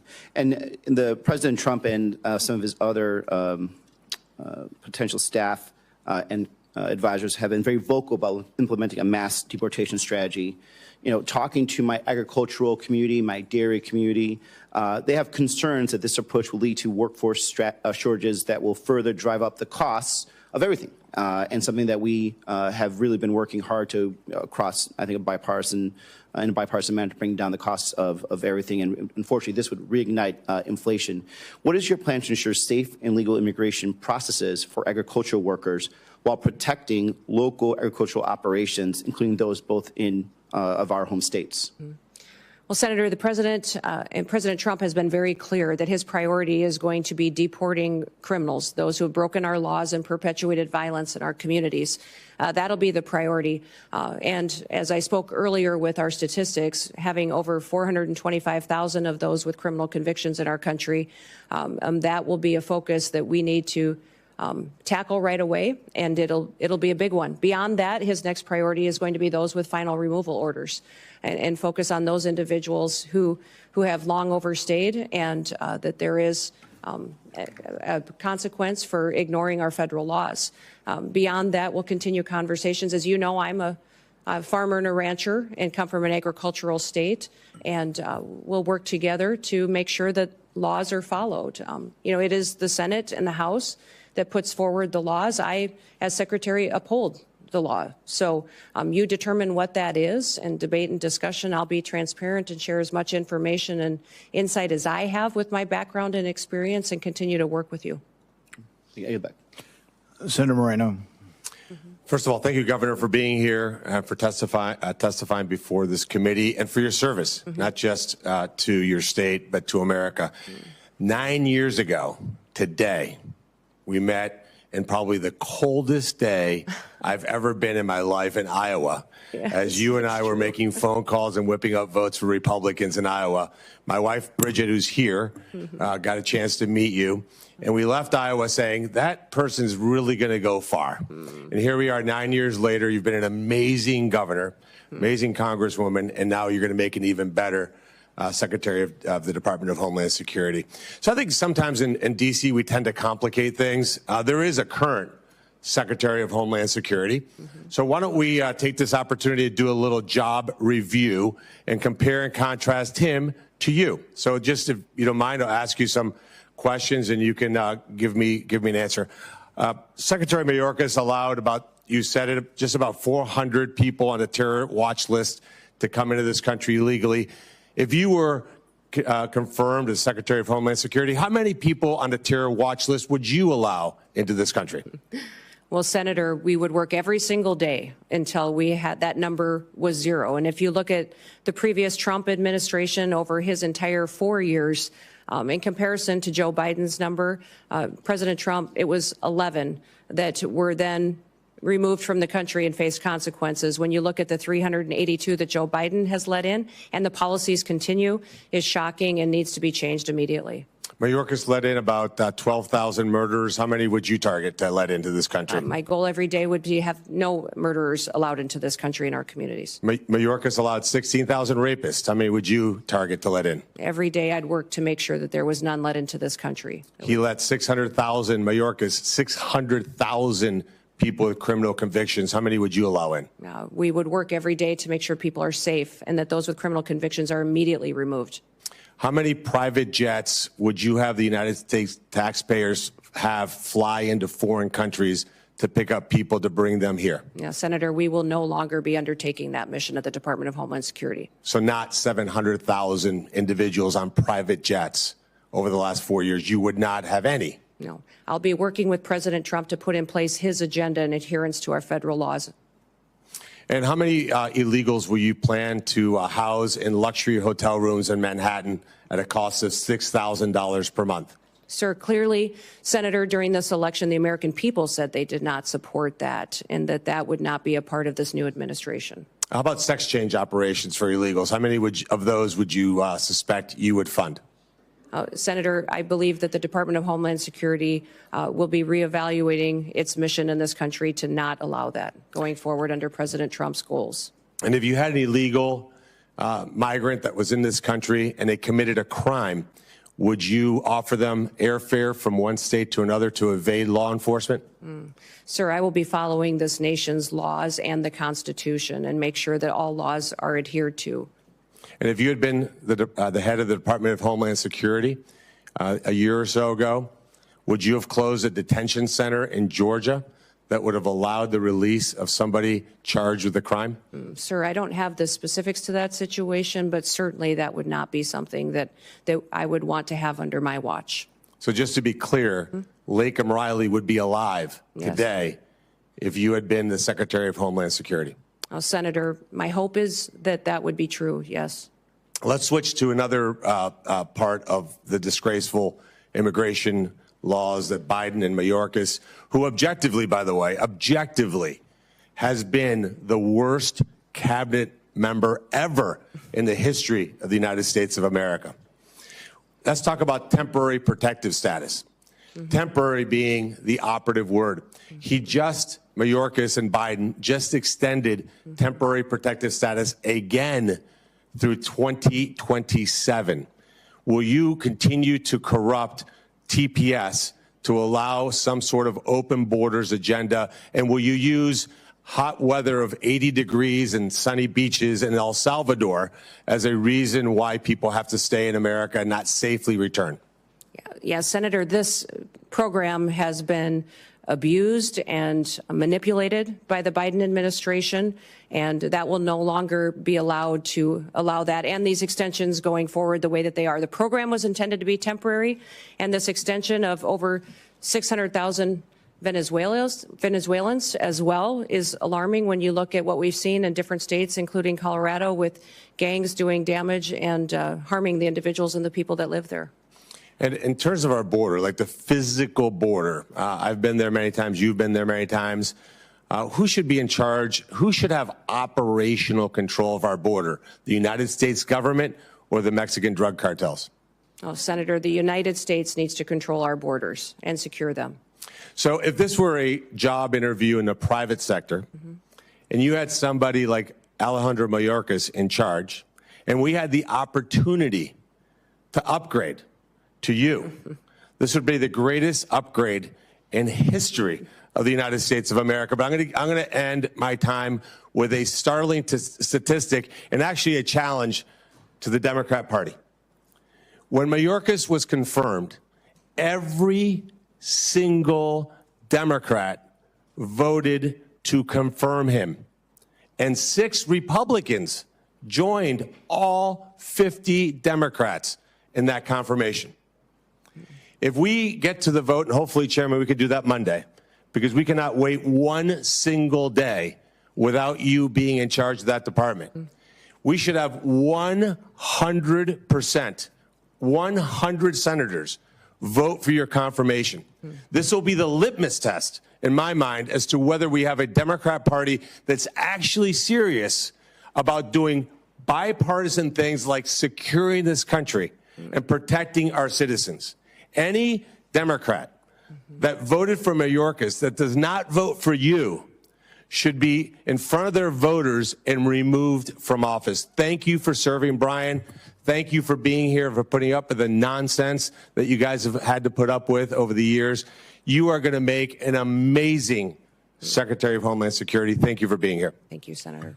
Senator Slotkin. Thanks for being here, and thanks for our time in my office. Governor, I'm a former CIA officer, joined right after 9/11, and served 3 tours in Iraq alongside the military. I'm actually the first CIA officer in the Senate. To me, the most important thing, again, as a Democrat from a state that Trump won, right, on the same ballot, we both won.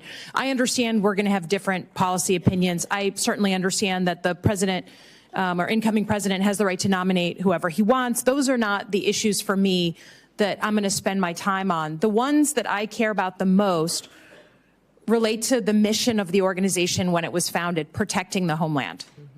And I think, to me, it's one thing when there's campaign rhetoric or politicization of things. Everyone does that on both sides of the aisle in this committee and in our line of work. But when it comes to actually protecting the country, you do have to be clear and honest about facts and not conflate things. So it's just important to me that I know, particularly since you do have one of the intelligence agencies within the Department of Homeland Security, that you're going to call a spade, right? The most recent acts of domestic terrorism in New Orleans, horrible incident, in Nevada, had nothing to do with migrants, correct? Correct. They were homegrown American citizens. One of them was actually in a very elite military unit. I mean, it's horrible. It's one of the hardest things to catch, the sort of lone wolf, radicalized American citizen. But I want to protect ourselves. Our most recent examples of domestic terrorism were not what we've spent the majority talking about today, crime from a migrant. And I don't dispute there is crime. But I just want to know, and I want to hear from you as an intelligence officer, that you're going to speak about real threats and not blow something up, politicize something, make something more exciting, because that's maybe what the president wants to hear. But your mission to protect and defend the Constitution means calling honestly what the threats are to the country. Can you just give me a yes or no, please? Yes, Senator, I will be as transparent and factual every day with you and the American people as possible based on the information that I have. I don't know if the investigations are closed in New Orleans and in Nevada, but what we know so far and needs to be relayed to the American people needs to be the truth and facts. Yeah, I'd ask that. We've talked a lot about border security. As a CIA officer, I think one of the only people on this committee who's actually worked on protecting the homeland. I'm a Middle East terrorism and militia expert by training, so I believe deeply in it. And every country of the world gets to decide who comes inside its borders. That's not a radical concept. But I think I've been open with this committee that it is also on us to fix the deeply broken legal immigration system. I'm glad to hear that you're going to carry out the laws on the immigration system. Democrats and Republicans are to blame that we haven't fixed this system. But I also believe you can't fully control the border unless you give people that we need for our companies, for our economy, a legal vetted way to come here. So do you believe in legal vetted immigration and that we need more of it in the United States? I do believe we need to follow our legal immigration laws and that it needs to be vetted. We need more resources, I believe, in some of the elements of this to ensure Do you believe that our economy depends and needs some level, just like your family came from Norway and on economic, drive and wanted a better life? Immigration's always been a part of our history and will be a part of our future. We just need to make sure that we're adhering to our nation's laws, which this body has the ability to. I'm with you. Continue to change and to put in place. Again, going back to the fact that you will pledge an oath to the Constitution, not to President Trump, just like every other nominee. President Trump said in November that he is willing to use law enforcement, National Guard, or even active duty military to go after, quote, the threat from within the United States. I don't know exactly what he was talking about.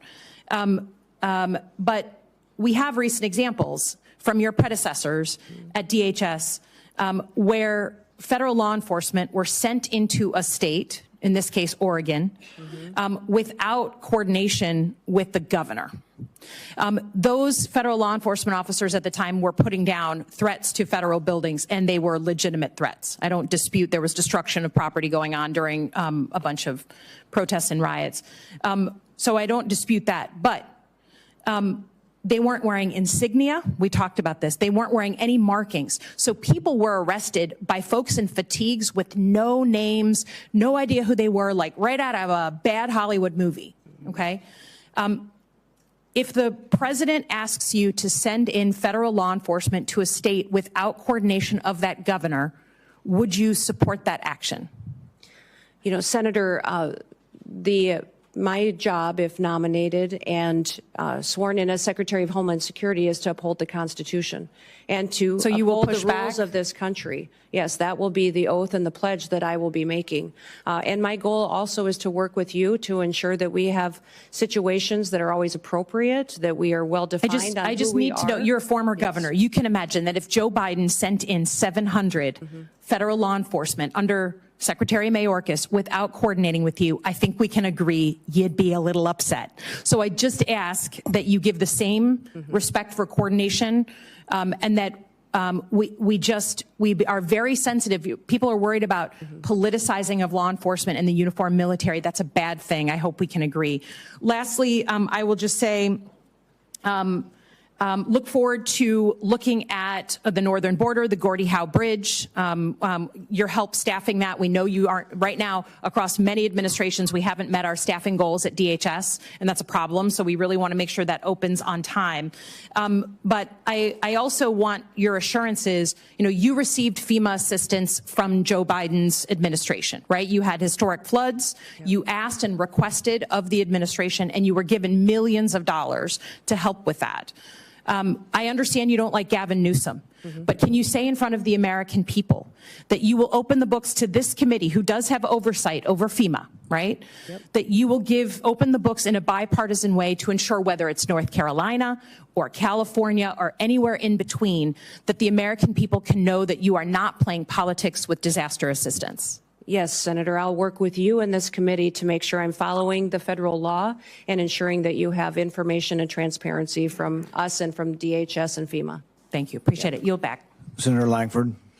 Governor Noem, great to see you. Great to see you, too. Thanks for being here. Thanks for accepting this nod that the president has given you. For Brian, thanks. Both of you, you've walked through a lot. I have had the privilege of knowing you for a very long time, since we served together in the House of Representatives. So I have the benefit of knowing your qualifications and how strong you are in all these background issues and how hard you work on these things, because I've seen it firsthand. So I appreciate you stepping into this, because a lot of attention across the country will be focused on this. You know that full well, and you've stepped into it. For Governor Landry, my state and many folks in my state are praying for you and for your state. You've done a great job in leadership at this moment in a very, very tough time for Louisiana. And we don't want to see acts of terrorism anywhere in our country. And it's incredibly difficult days for a governor. So thanks for your leadership on that as well. I also have to tell you, Kristi, I've whined to my wife occasionally about the temperature that's coming on Monday. I'm very excited about Trump's inaugural, but we're all going to be sitting outside in about 12 degrees. And I thought just for fun, I would check South Dakota on Monday. It's 1 for a high. For a high. Yeah, for a high. And so I'm going to stop whining about the temperature Monday here in Washington, D.C. on it. I'm going to run through a couple of things here because I know you. Not everybody in Oklahoma knows you. The questions that I get from people, though, in Oklahoma, I want to be able to run past you because they want to be able to know the answer to these things. So I'm just going to blitz through a whole bunch of them. Will you use the legal authority that DHS already has to be able to close our border? Yes, Senator. I will work with President Trump to ensure that we're securing our border. Thank you. There's a lot of things that this Congress needs to do, has already been mentioned by Senator Slotkin as well, that we need to do to be able to close loopholes, to be able to give you additional authority. But there's a tremendous amount of authority currently not being used. In Oklahomans are saying, is that about to be used? And they'll be grateful to be able to hear that. No other president has ever created a phone app to be able to facilitate a faster processing of aliens in, called the CBP One app. It's been mentioned several times here. Will you use your authority to stop facilitating faster processing of illegal aliens into our country with the CBP One app?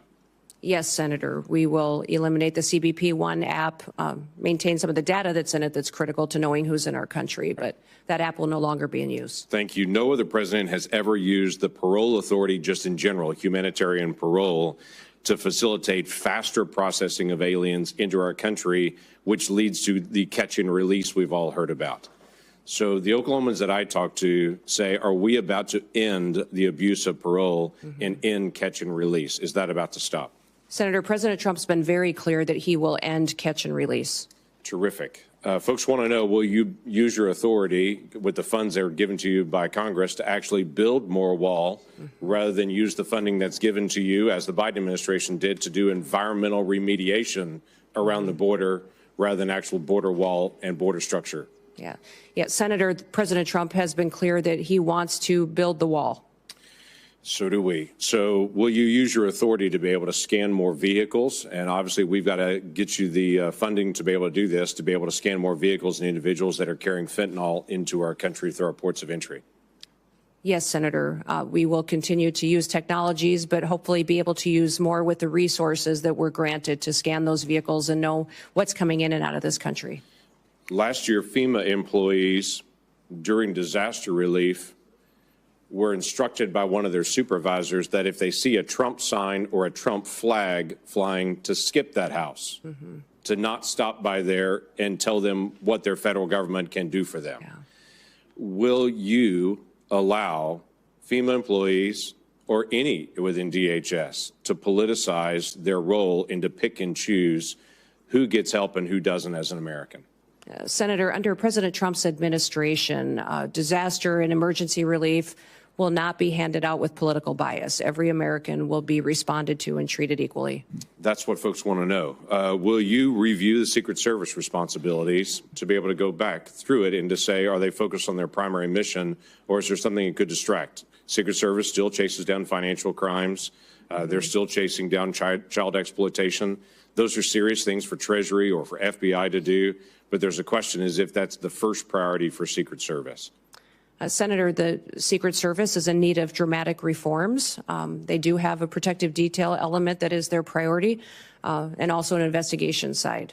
My understanding is that that investigation side is often used to train the protective detailed officers, but clearly they are not focusing on what their true duty is, and it needs to get back onto what they were created for, and that was the protective detail mission and emergency situations that they need to help plan and prepare for and defend. Thank you. This committee made a request to the Secretary of Homeland Security last year, and by the way, also the head of the FBI, to be able to come before this committee and to do what every Secretary of Homeland Security has done for the last 20 years, every single year, unbroken until last year. And then the Secretary refused to come before this committee in an open session and talk about national threats.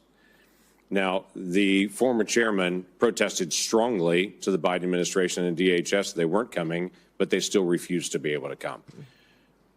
Will you come before this committee and talk about the threats openly so the American people can hear them in a public forum? Yes, Senator.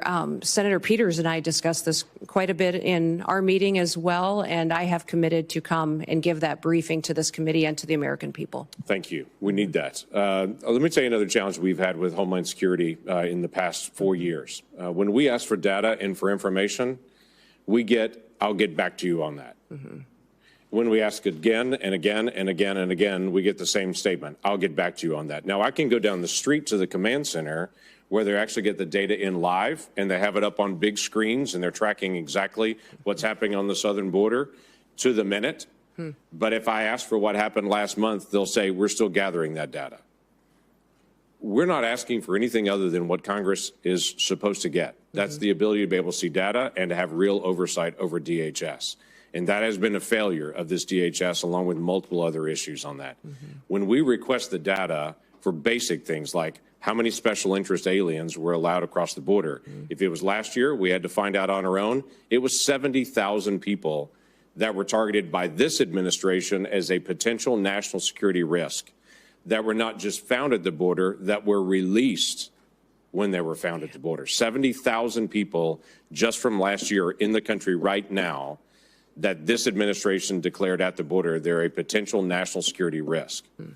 Now, I know you're not going to do that, but when we ask for the data and for the information, when we say, how's the National Vetting Center working? Do you have the connection between it to be able to screen individuals there?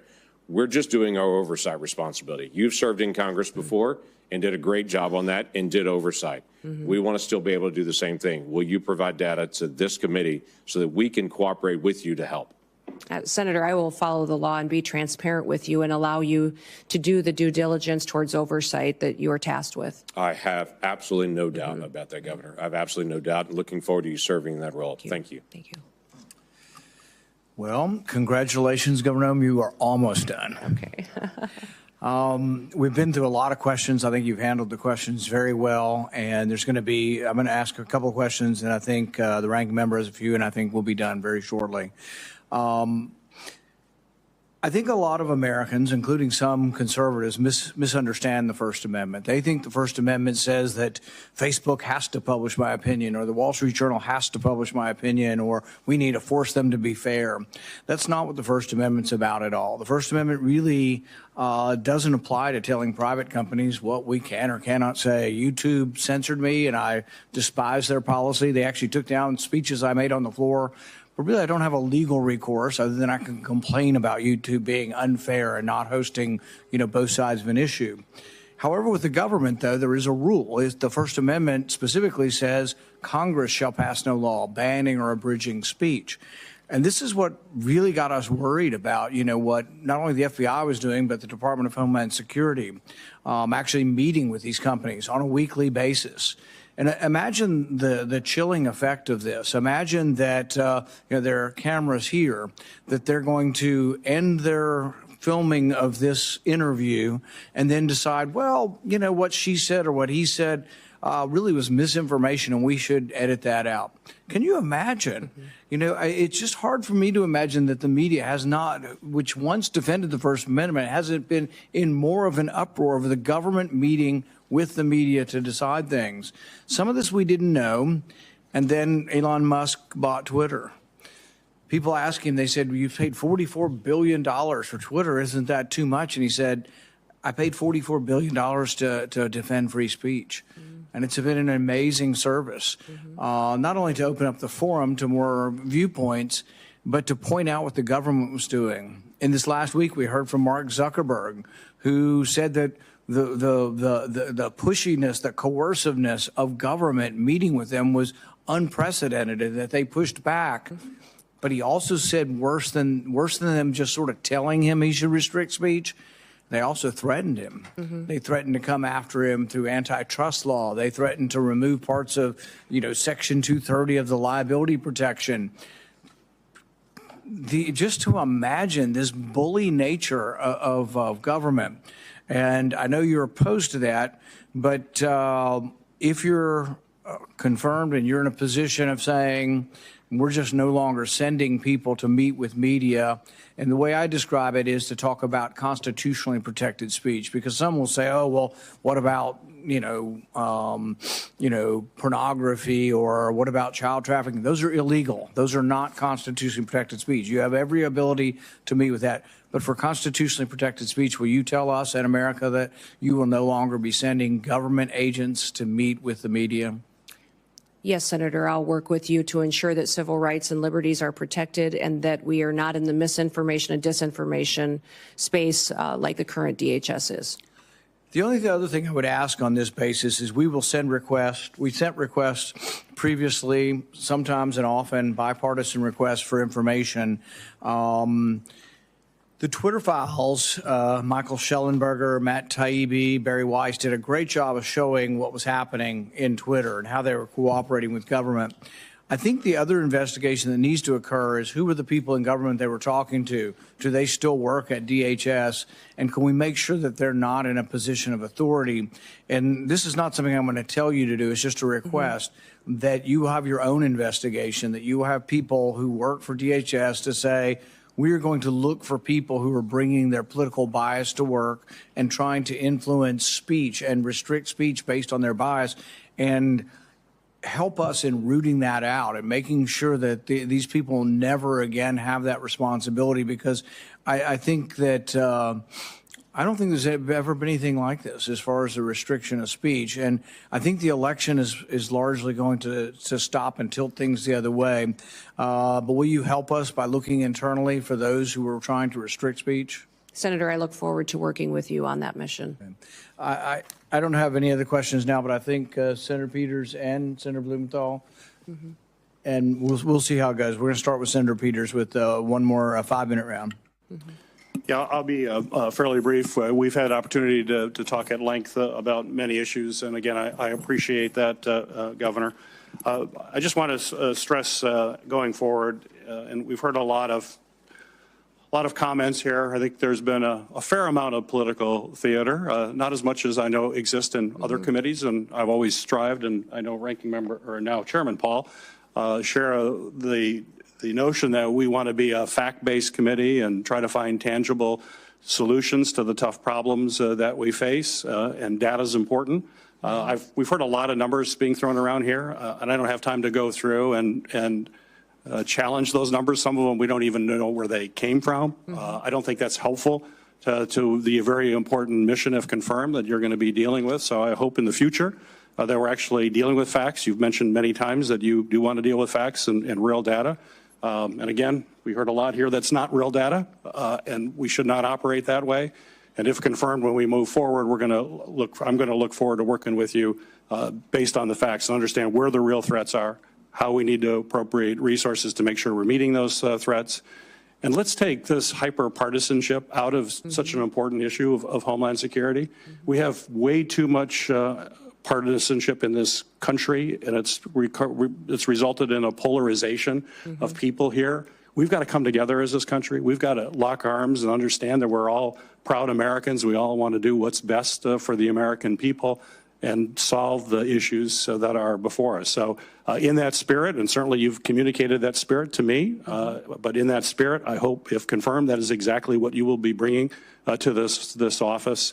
And let's move away from this toxic political environment that we have in the country and celebrate what's great about our country and the spirit of bringing the American people together.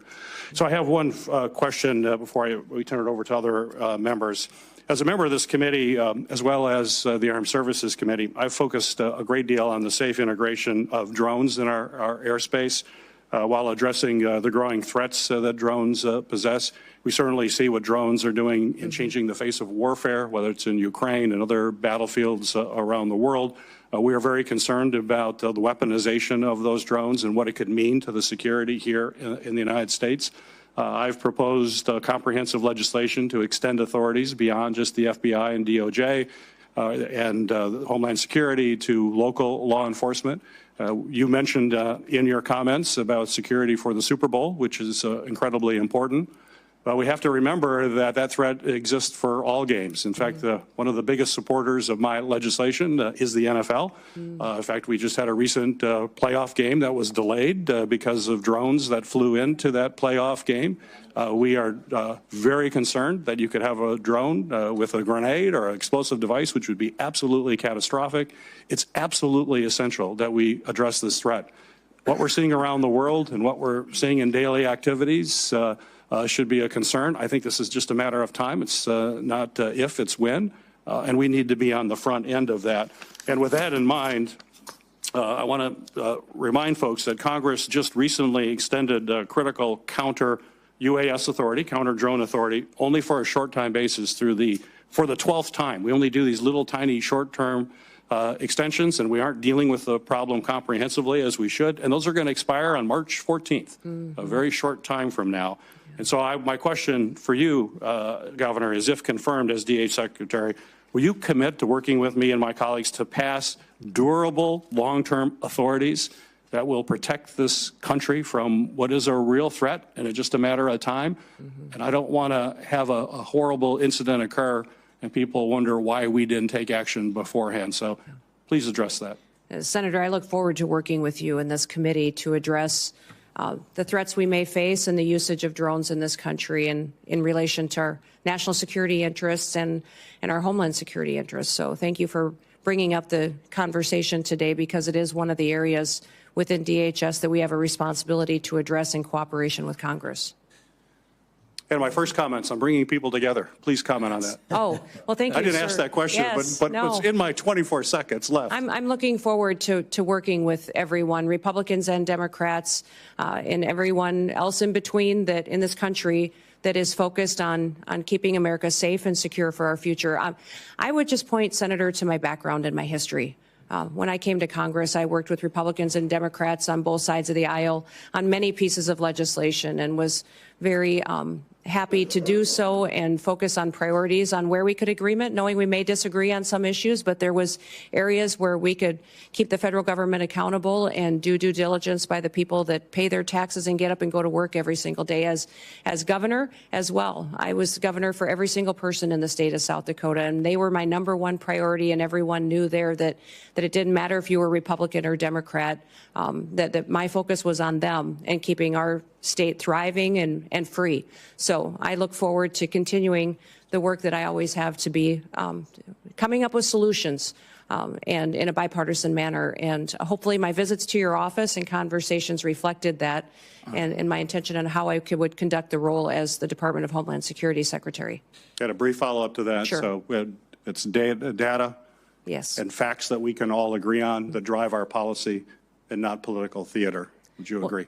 Well, certainly, sir. We need to be addressing facts and information rather than political theater. We also need to speak truth to facts. So I think it's important that we're willing to confront our challenges head on and have those conversations. And you'll see me back at your office door very soon to continue our work together.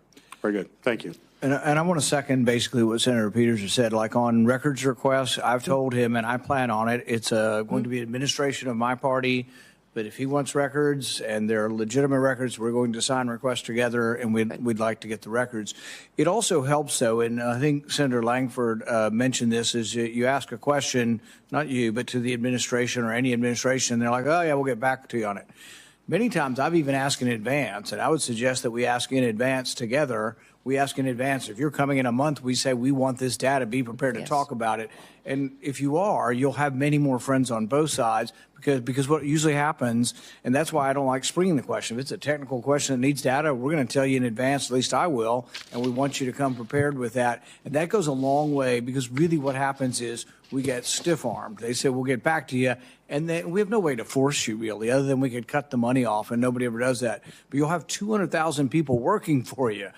By goodness, send your experts out, scour the records. And it is true. I mean, facts are difficult, and sometimes there's different spins on the same set of facts. But I think that will help. On the drones, I think we need more facts, so I'm more than willing to work with the ranking member on doing something on drones, but I don't want every sheriff out there shooting up in the sky at stuff. We got to figure out, we got to get the truth about, do we really have drones everywhere flying all the time? How many of them are planes? How many of them are drones? And let's go through this, and then let's figure out. And then let's talk about how we bring drones down. If we interrupt and collect a lot of cellular signal through that, are we doing it with a warrant? What are we going to do with all the Americans' data that we've collected to take down drones? If we have to take a whole cell tower's worth of data, there's a lot of innocent people's data is going to be collected in that. Is that being gotten rid of? So I think there are ways we can get to the right place. Everybody, obviously, nobody wants drones coming down. And the only other thing that I'd add on drones before I turn it over to Senator Langford is, look, I'm all for the NFL being protected, the Super Bowl being protected. They need to pay. They are a very rich organization. They want drones flying over in New Orleans. I'm all for it. The NFL ought to pay the government if the government's doing it, or we ought to have private contractors doing it, but they shouldn't just get it for free. Senator Langford. Thank you. Thanks again. As Senator Paul will remember on this, there used to be a public-facing website that all Americans could actually get the data, what's happening on the border, what's actually moving, and then when the numbers got bad, that seemed to disappear, and then we couldn't even get the data anymore. So I look forward to actually finding ways to be able to have everybody has the ability to be able to see some of this data as well on it.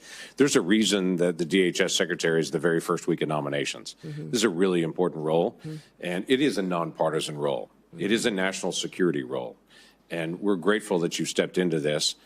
But it is important that we actually get you on the task to be able to make sure that's out there. You mentioned earlier in your testimony that we do have a morale problem at DHS right now. And I think a lot of that is because people that signed up to be federal law enforcement to be able to protect the United States of America have felt like they've been sidelined and they've not been able to do their job that they really signed up for. And what I'm hearing from you is you're going to allow them to do their job again. What has been historically true for a long time, that federal law enforcement is there to actually help protect the country and the citizens in those communities, that you're going to allow them to do that, and that's helpful. So I have two quick things that I want to be able to mention on this. One is right now, just in the structure of this, and we can talk about this at a different time, but CBP facilities that are along the border are really run by a different entity called GSA. And they're not allowed to be able to do updates on their facilities or to design their facilities. Somebody who lives 3,000 miles away and who doesn't actually do Border Patrol work, they actually design and oversee their facilities. That's a problem that we've got to be able to fix. So we've worked to be able to give more flexibility to CBP, that when they have difficulty and challenges there, they have the ability to be able to make those changes. But I'm not going to ask you to make a commitment to this because this is just one of those detail areas. But will you commit in the future to working with us, that this committee and you can work together to be able to figure out how the folks that are on the field can actually make decisions about the facilities they work in? Yeah, Senator, I commit to working with you on that issue. It's terrific. And then I had a constituent in Oklahoma that is a hunter, like you are, like I am. Yeah. He had a bag that he had some additional rounds that were in his bag that were left over from a hunting trip months before. He packed his bag, went on a vacation trip overseas, went through security with his bag. When he got overseas and then left and came back, they scanned his bag and said, you have bullets, you have rounds in your bag. And he had, I think, 5 that were in his bag that he didn't even remember were left over in an outside pocket from a hunting trip before. Well, they promptly put him in jail and held him there and detained him there. Now, we worked through all the process to be able to get him back. My question is, that same bag went through TSA security in my state before it went through security overseas.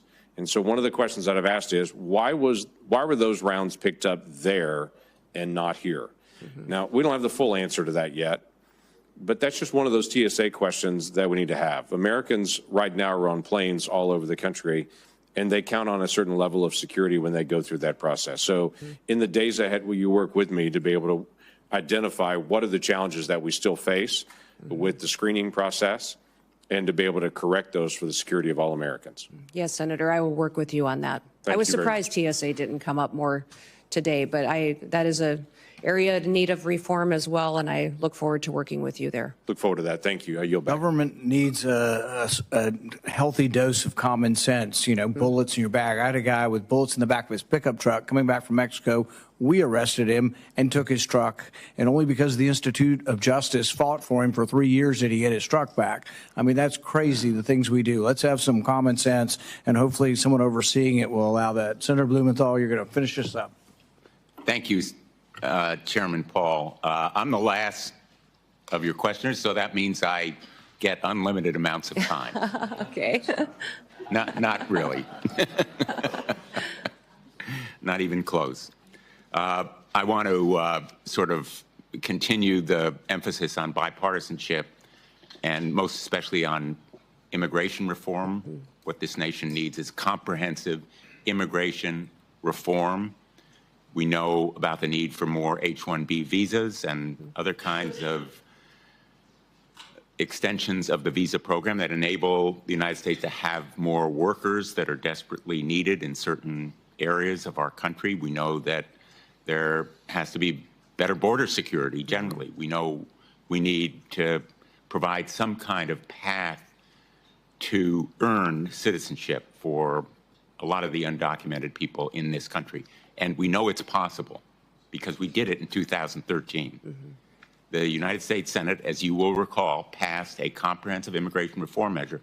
Overwhelmingly, it was bipartisan. I was proud to be a part of it going through the Judiciary Committee, but obviously it will involve Homeland Security. And I hope that we can continue, as Senator Langford was a part of the effort in the last session, to expand on those efforts and move forward on a bipartisan basis toward bipartisan, comprehensive immigration reform. I want to talk to you a little bit about domestic terrorism, which we discussed during my previous round, and I know you've discussed it afterward, including not just migrant crime and radicalization by ISIS, which are real and present problems. I also want to ask you about domestic terrorism events unrelated to groups outside our borders. We've seen a rise in anti-Semitism in this country. It has spiked beyond any prediction. And I want to know of your concern with anti-Semitist, racist events, Charlottesville, Buffalo, Pittsburgh. There's a shorthand for these violent terrorist acts against people in the United States. Yes, Senator, I'm very concerned about what we've seen in this country as far as anti-Semitic violence that has happened. In fact, last year during our legislative session, I brought legislation to more clearly define it so that we could fight it in our home state. And I'm hopeful I can work with you to continue to do what we can to make sure that we are addressing this rising threat and not facilitating it in this country. And I just want to make sure that when you say we're protecting Americans against terrorism, that we're protecting all Americans, including people in mosques, in churches, in synagogues, people regardless of their worship, their race, their background. We need to protect all Americans from anti-Semitism, racism, Islamophobia. I hope you'll commit to that effort. Yes, correct. Thank you, Senator, and I look forward to working with you to do that. In my closing minute and a half, I just want to call your attention to an effort that I've led to help reunite children with their parents, children who were separated as a result of the so-called family separation policy in the last administration. I have introduced a measure called Keep Families Together, not only to limit separation of families at or near ports of entry, but also the Families Belong Together Act for several Congresses to help bring the children, the kids who were victims of this policy and who still are not back with their parents. I hope that you will support that kind of effort.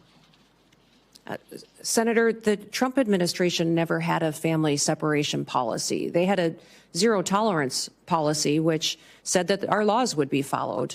What I'm alarmed by is the over 300,000 children that went missing during the Biden administration. And when we talk about children and what they're potentially facing as far as victimization in this country and the trafficking that's going on, this administration's lack of desire to find out where those children are or what they may be going through is alarming to me. So I want to stop that. Because my time is expiring, I'm just going to interrupt again with apologies to say, let's put aside. Well, I can't put aside 340,000 children. Labels. Let's put aside what happened in the past. There are still 1,000 children who are separated and waiting to be reunited. I'd like your commitment that you're going to continue the effort to reunite them with their parents. Senator, keeping families together is critically important to me and to this country. I'm concerned about Laken Riley's family, that they no longer have her.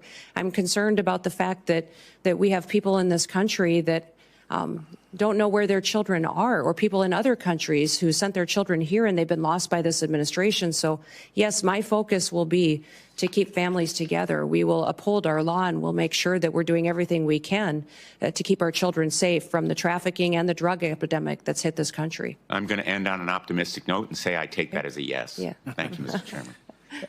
Thank you for your testimony. The nominee has filed responses to biographical and financial questionnaires, answered pre-hearing questions submitted by the committee, and had their financial statements reviewed by the Office of Government Ethics. Without objection, this information will be part of the hearing record, with the exception of the financial data, which are on file and available for public inspection in the committee offices.